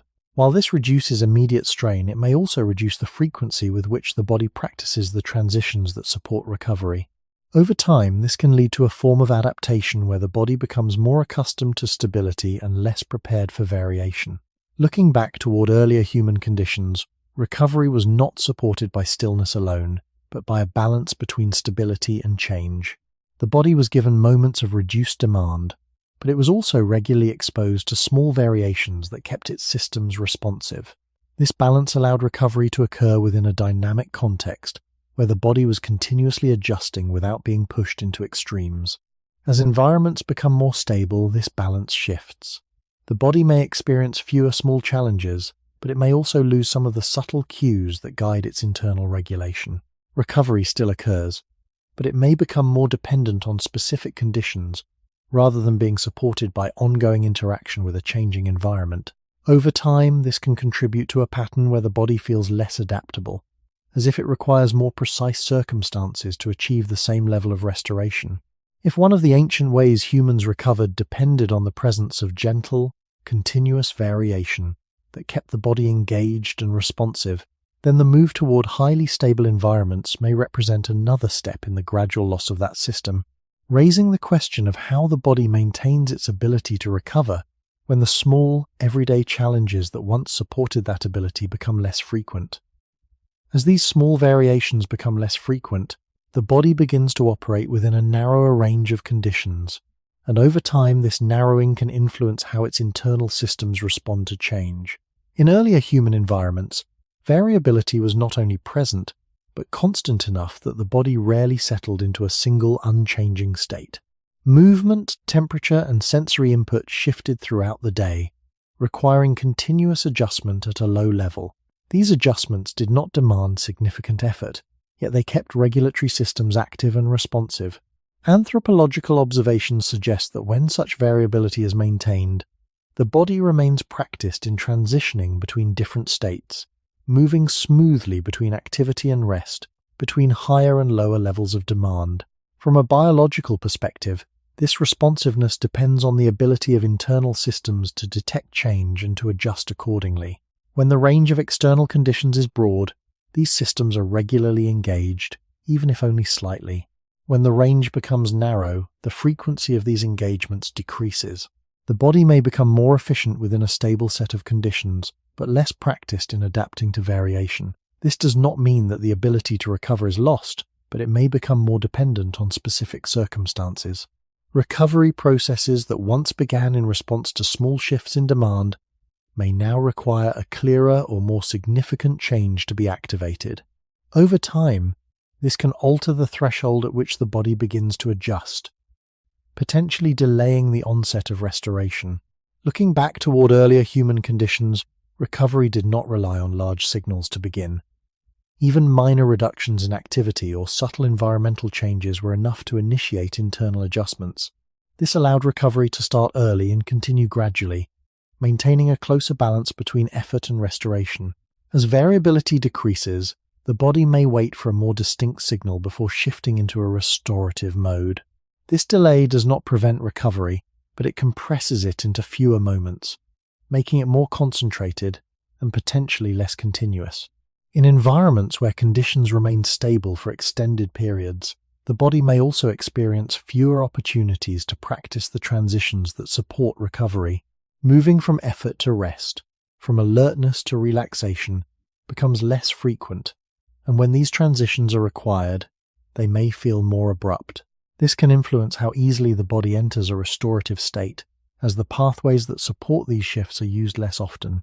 Over time, this pattern may contribute to a sense that recovery requires more effort or more specific conditions, even though the underlying biological capacity remains. If one of the ancient ways humans recovered depended on frequent, low-level variation that kept the body responsive and ready to adjust, then the reduction of that variation may represent another step in the gradual loss of a system that once allowed recovery to begin with minimal prompting, raising the question of how the body adapts when it must rely on stronger signals to initiate processes that once began quietly and continuously. As this narrowing of variation continues, the body is not only exposed to fewer small changes, but also begins to settle into patterns that repeat with greater consistency, and within that consistency, something important becomes quieter over time. In earlier human environments, repetition existed, but it was constantly interrupted by variation, and that interruption prevented the body from becoming fixed in any one mode for too long. No single posture, no single rhythm of effort, and no single pattern of rest remained unchanged across the day. Movement paths shifted, surfaces varied underfoot, and even the timing of activity was influenced by light, temperature, and the presence of others. These small differences ensured that the body was always making adjustments, even when those adjustments were barely noticeable. Anthropological observations suggest that in such conditions, the body maintains a wide range of responses, not because it is trying to be flexible, but because the environment requires it to be. From a biological perspective, this constant need to adjust keeps regulatory systems active across a broader spectrum, allowing them to respond quickly to both increases and decreases in demand. When variation is reduced and repetition becomes more stable, the body begins to rely more on familiar patterns. It learns to operate efficiently within a narrower range, repeating the same movements, holding similar postures, and responding to similar cues each day. This efficiency is not inherently harmful, but it changes how the body prepares for and enters recovery. Instead of adjusting continuously in response to small changes, the body may begin to wait for larger signals before shifting its internal state. Over time, this can increase the threshold at which recovery begins, meaning that subtle reductions in demand are no longer enough to trigger meaningful adjustment. Looking back toward earlier human conditions, even a slight slowing of movement or a minor change in the environment could begin the process of restoration. The body did not need a clear boundary between effort and rest, because it was always responding to small fluctuations. As these fluctuations become less frequent, recovery may begin later and progress in a more concentrated way. Another effect of repeated stability is that the transitions between states become more defined and less fluid. When the body operates within a narrow and predictable pattern, the shift from activity to rest can feel more abrupt because there are fewer intermediate states between them. In earlier environments, these intermediate states were common, as activity gradually decreased and recovery gradually increased. This overlap allowed the body to move between states without a sharp division. In more repetitive settings, the body may remain in a higher level of activation for longer, then attempt to shift more quickly into a restorative state when activity stops. From a biological standpoint, this can make the transition less smooth, as systems that regulate energy and repair must adjust more rapidly. When this pattern repeats over time, recovery may feel less continuous, as if it must be entered and exited rather than allowed to unfold alongside activity. Anthropological insights also suggest that when variation is present, the body does not become overly dependent on any single pattern of rest or activity. It remains adaptable, capable of adjusting to different conditions without requiring precise timing or specific arrangements. As repetition increases, this adaptability may narrow, and recovery may become more dependent on familiar conditions. If those conditions are not met, the body may take longer to settle into a restorative state. This does not indicate a loss of capacity, but a shift in how that capacity is accessed. The body still holds the mechanisms it developed over long periods of human history, but it engages them differently when the range of variation it experiences becomes limited. If one of the ancient ways humans recovered depended on the constant interruption of repetition by small, unpredictable changes, allowing the body to remain flexible and responsive, then the gradual movement towards stable and repeated patterns may represent another step in the quiet loss of that system, raising the question of how the body maintains its ability to recover when the range of experiences that once kept it adaptable becomes increasingly narrow and familiar.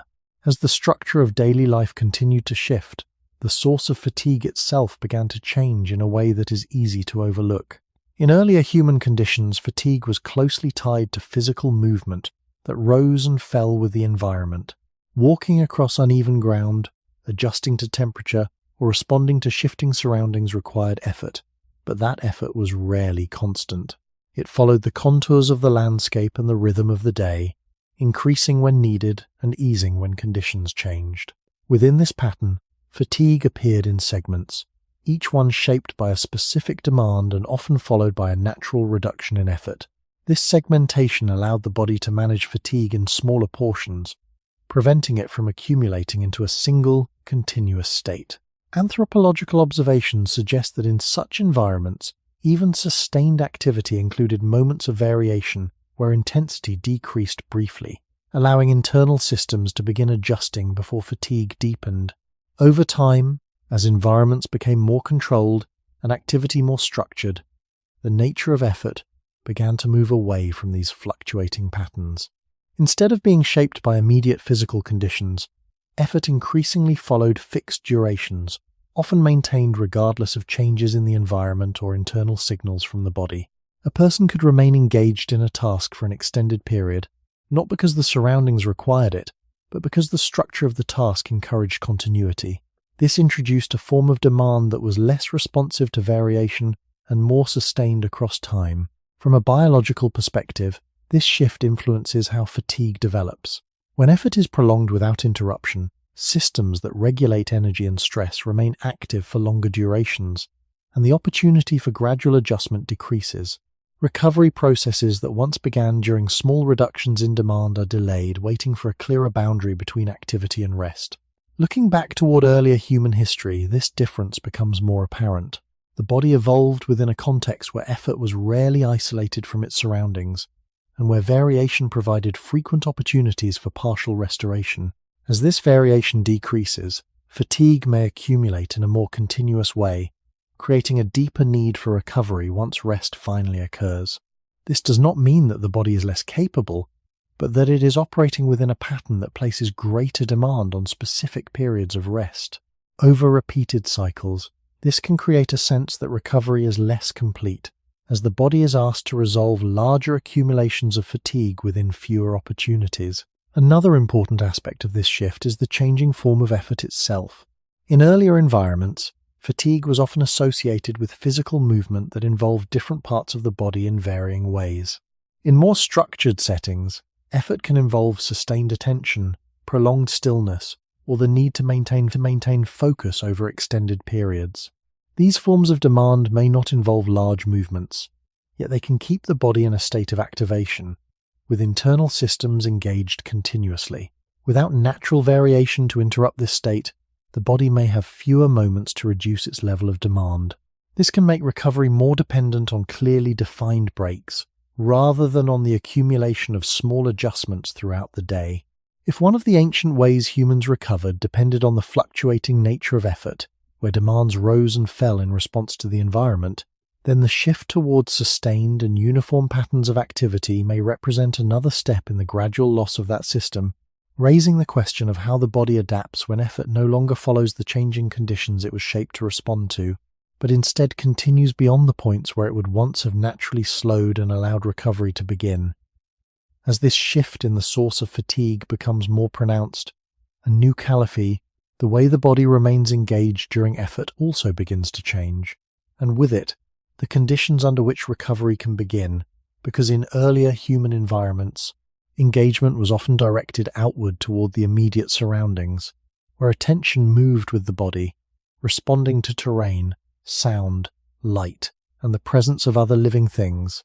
and this outward orientation did not remain fixed for long, because the environment itself was constantly changing, requiring the body to adjust not only physically, but also in how it directed awareness.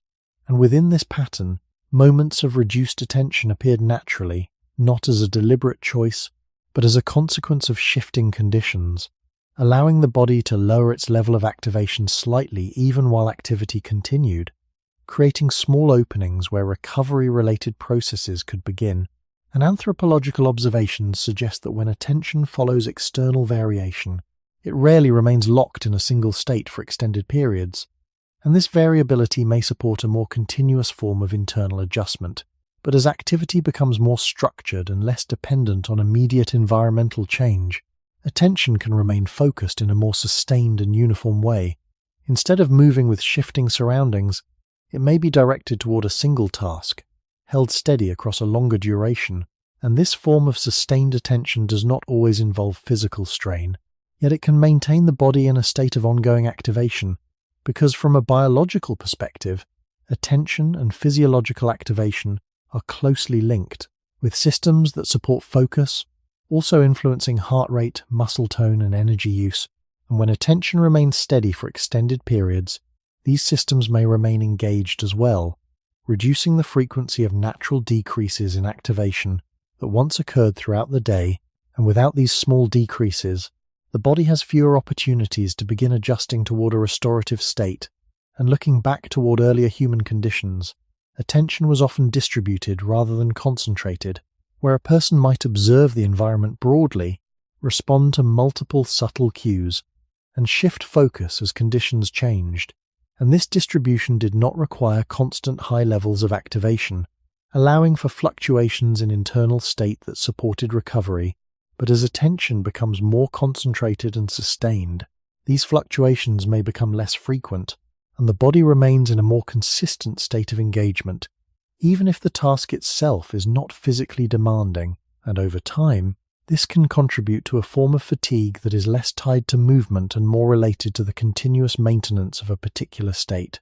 And another aspect of this shift is the reduction of natural transitions in attention, because in earlier environments, changes in light, sound, and activity guided the body through different levels of awareness, from alertness to a quieter, more relaxed state, and these transitions were gradual and often repeated throughout the day, providing multiple opportunities for the body to reduce its level of activation, but in more controlled settings.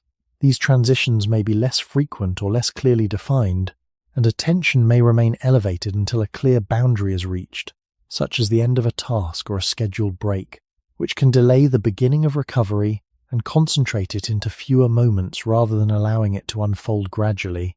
And from the perspective of recovery, this change is significant, because it alters not only when restoration begins, but how it progresses.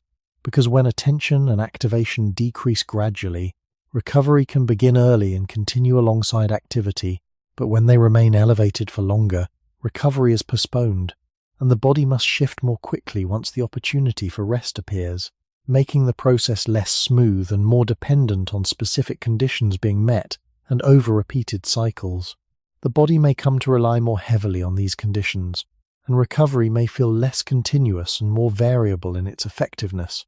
And if one of the ancient ways humans recovered depended on the natural variation of attention, where focus and awareness shifted in response to a changing environment, allowing internal activation to rise and fall in small cycles, then the move towards sustained and concentrated attention may represent another step in the gradual loss of that system, raising the question of how the body adapts when the quiet fluctuations in awareness that once supported recovery become less frequent and less available.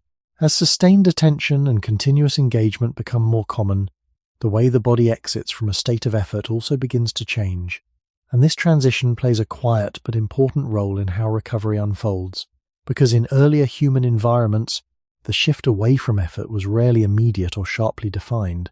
Instead, it followed a gradual easing shaped by changes in light, sound, and activity, where attention slowly widened, movements became less precise, and the body reduced its level of activation in stages.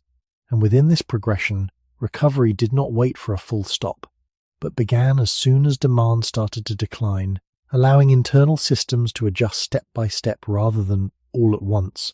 And anthropological observations suggest that such gradual transitions were common when activity was closely tied to environmental cues, because the world itself provided a sequence of signals that guided the body from alertness toward rest. But as activity becomes more structured, and attention remains sustained for longer periods, this gradual transition may be shortened or replaced by a more abrupt shift, where the body moves directly from a state of focused engagement into a state where it is expected to rest. And this change may seem small, yet from a biological perspective it can influence how effectively recovery begins, because systems that regulate energy, stress, and repair often rely on intermediate states to prepare for deeper restoration, and when those intermediate states are reduced or skipped, the body may take longer to adjust, as it must reorganize itself more quickly within a limited window.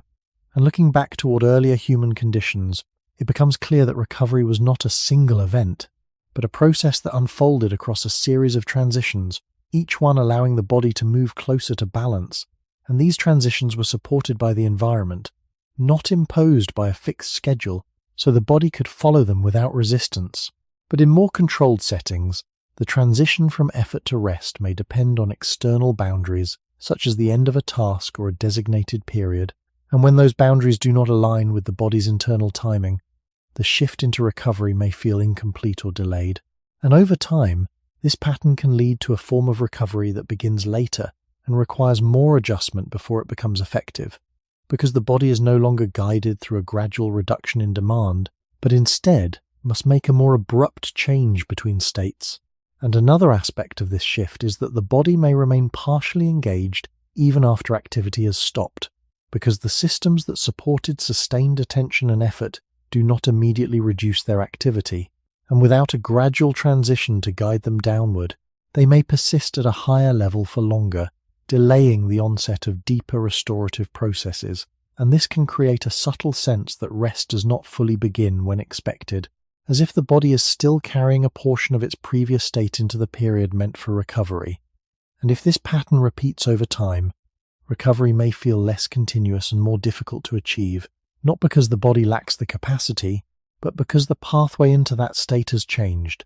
And if one of the ancient ways humans recovered depended on these slow and layered transitions, where the body was guided gently from effort into rest by the environment itself, then the shift toward more abrupt and externally defined transitions may represent another step in the gradual loss of that system, raising the question of how the body adapts when the movement between states is no longer gradual, but compressed into moments that must carry more change than they were originally shaped to handle.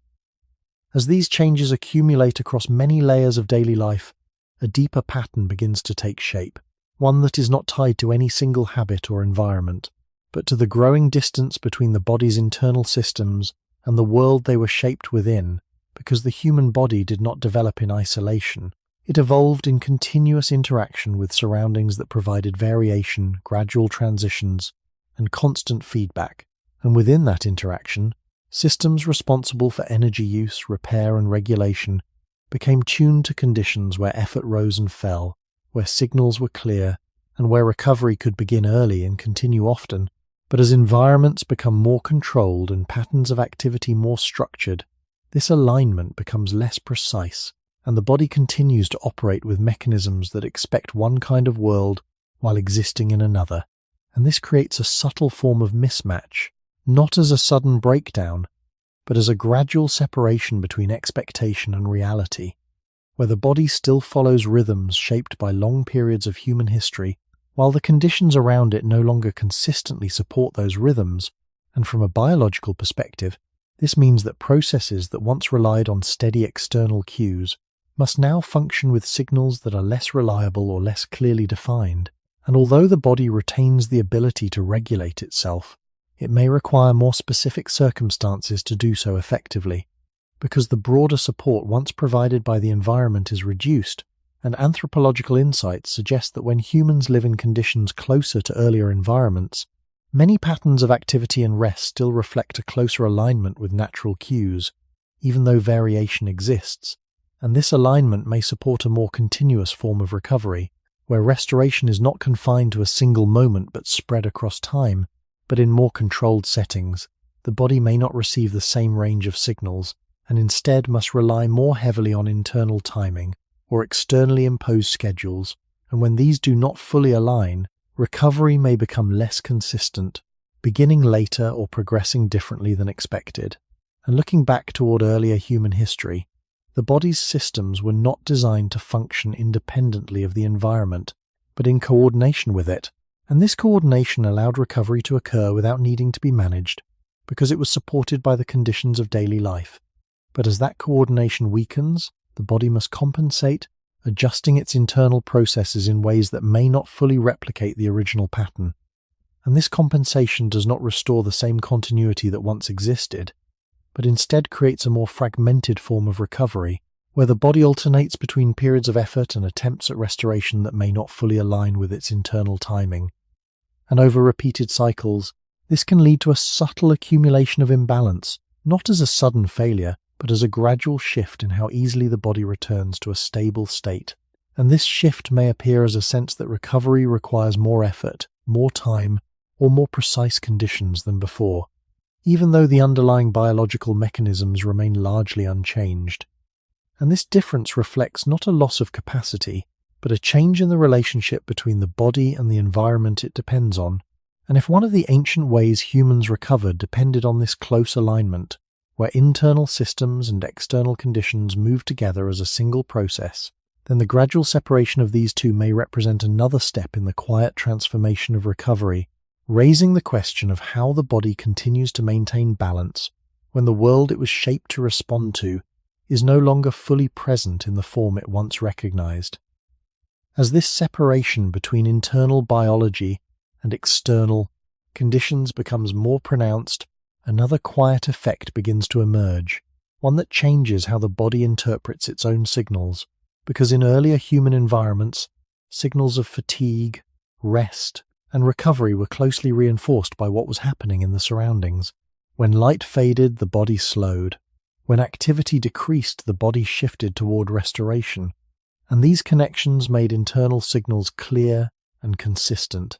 But as environments become more controlled and less variable, these signals may no longer be supported in the same way, and the body may continue to send cues that do not fully match the conditions around it, creating a situation where signals are present but less easily acted upon.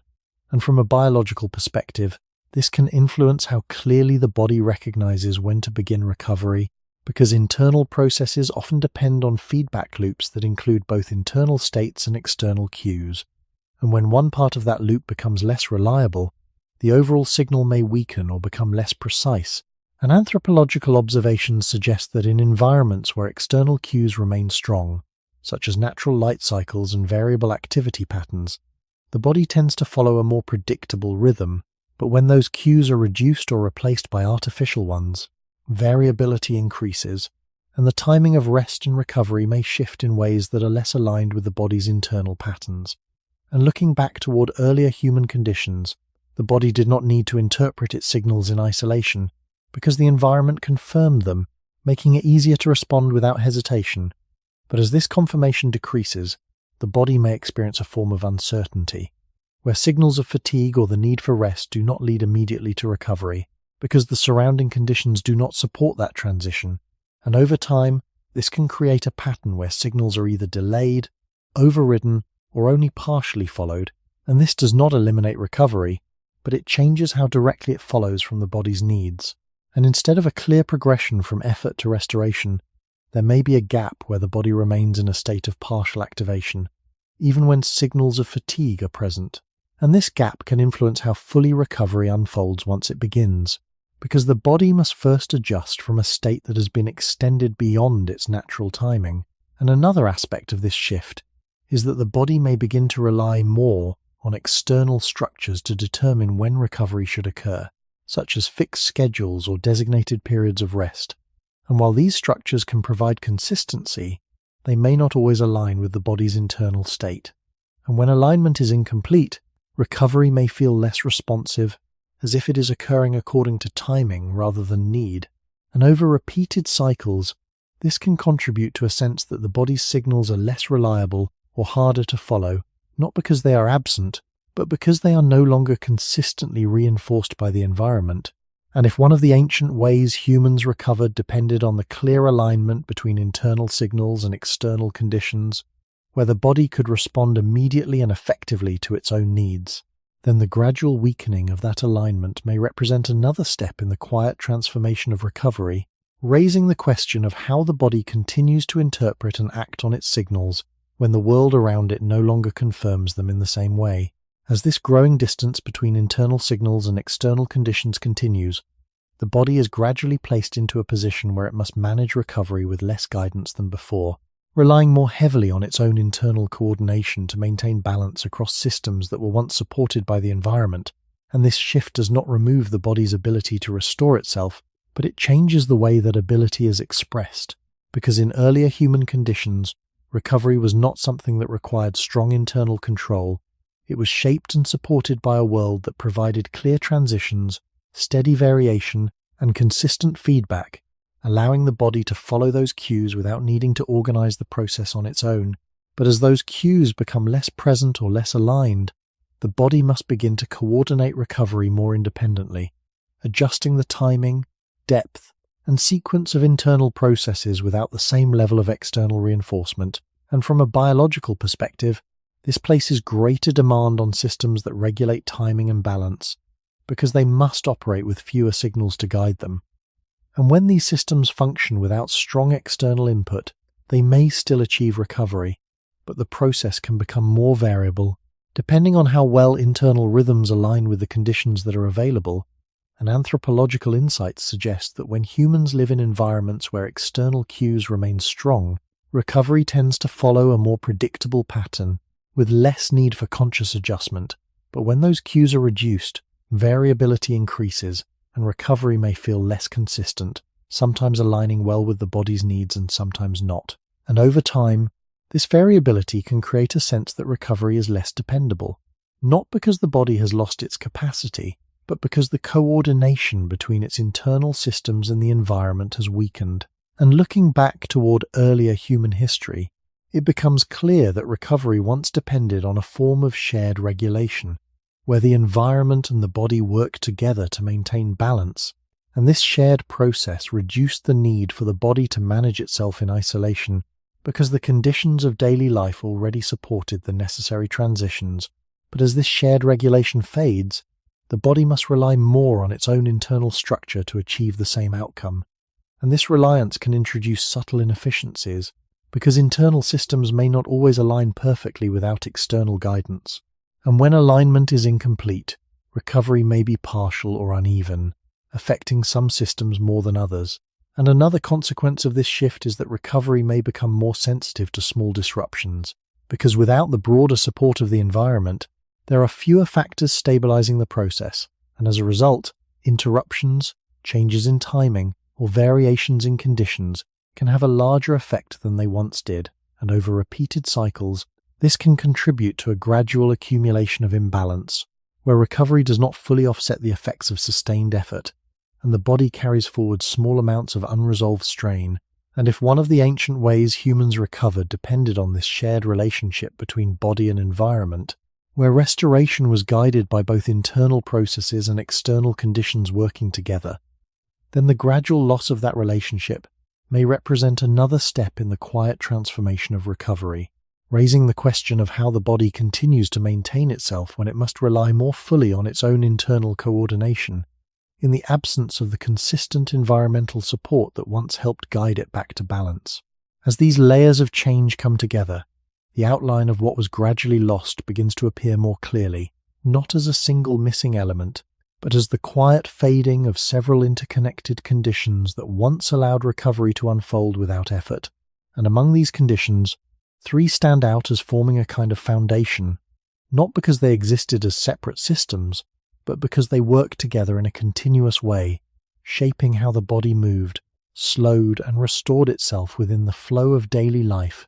And the first of these conditions was the presence of a clear and uninterrupted natural rhythm, shaped by the steady cycle of light and darkness, where the body did not need to decide when to begin recovery, because the environment itself guided that transition gradually. As light faded, activity softened, and internal processes began shifting before full rest was reached. allowing recovery to extend across time, rather than being confined to a single moment. And in such conditions, the body did not need to wait until exhaustion had fully developed, because restoration was already in progress as soon as demand decreased. But as this rhythm became less visible and less consistent, the body began to lose this early entry into recovery, and instead, restoration was delayed, concentrated into later periods, and made more dependent on specific circumstances. And the second condition was the presence of frequent, unmarked intervals of reduced effort, where activity naturally included pauses, shifts in intensity, and brief moments of stillness that were not planned or scheduled, but emerged from the interaction with the environment. And within these intervals, recovery was distributed across the day, preventing fatigue from accumulating into a single continuous state, because each small reduction in demand allowed internal systems to adjust, even if only partially, and over time, these small adjustments maintained balance without requiring a full stop. But as activity became more structured and continuous, these intervals became less frequent, and the body was required to carry fatigue for longer periods without interruption, increasing the distance between effort and restoration, and concentrating recovery into fewer, more demanding moments. And the third condition was the continuous interaction between the body and a varied physical environment, where contact with uneven surfaces, exposure to shifting temperatures, and the presence of subtle sensory input provided constant signals that guided internal adjustment. And this interaction supported a form of recovery that was not isolated within the body, but shared with the environment, allowing small variations in surroundings to prompt ongoing regulation.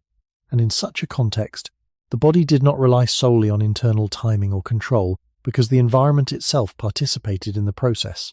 But as this interaction diminished and environments became more stable and uniform, the body received fewer signals to guide its adjustments, and recovery became more dependent on internal processes alone, reducing its flexibility and distribution.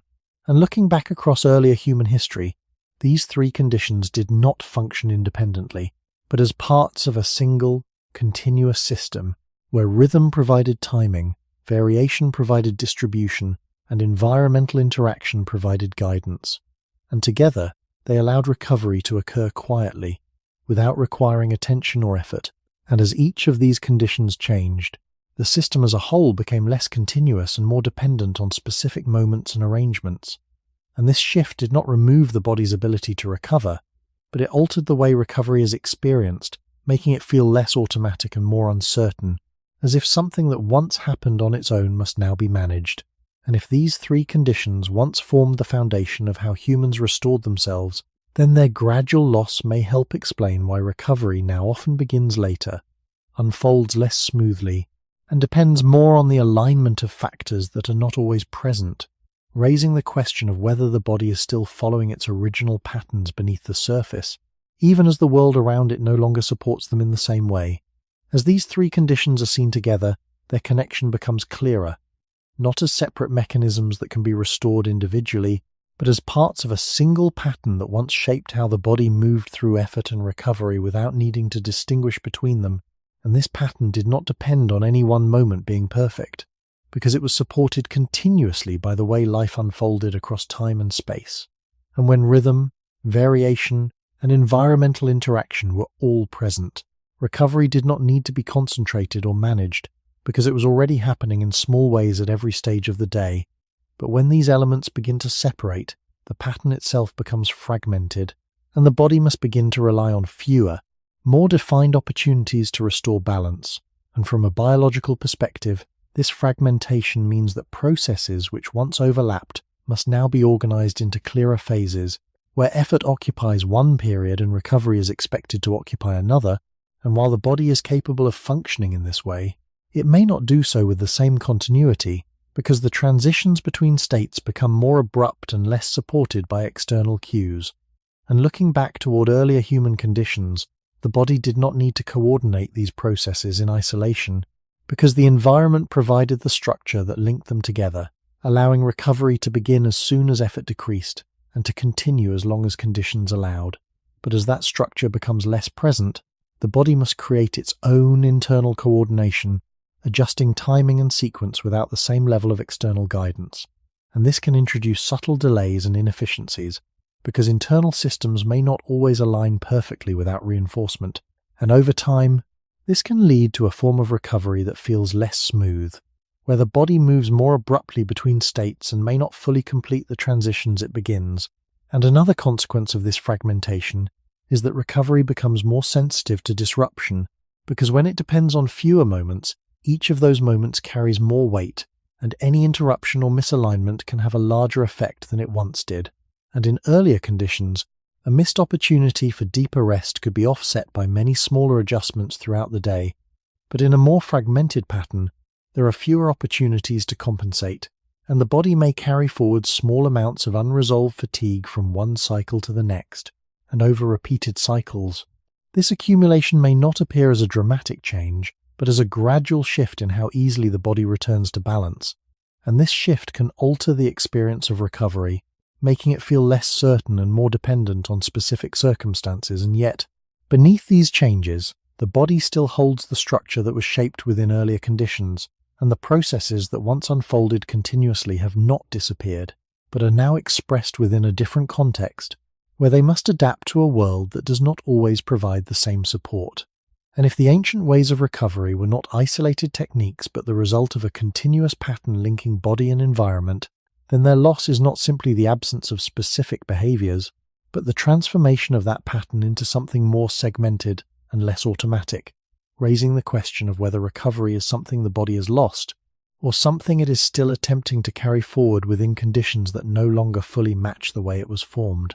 What remains, after all of these changes, is not a simple lesson about the past being better, nor a claim that the human body has forgotten how to recover, because the body still carries the same deep biological inheritance that once allowed restoration to unfold quietly within the flow of life.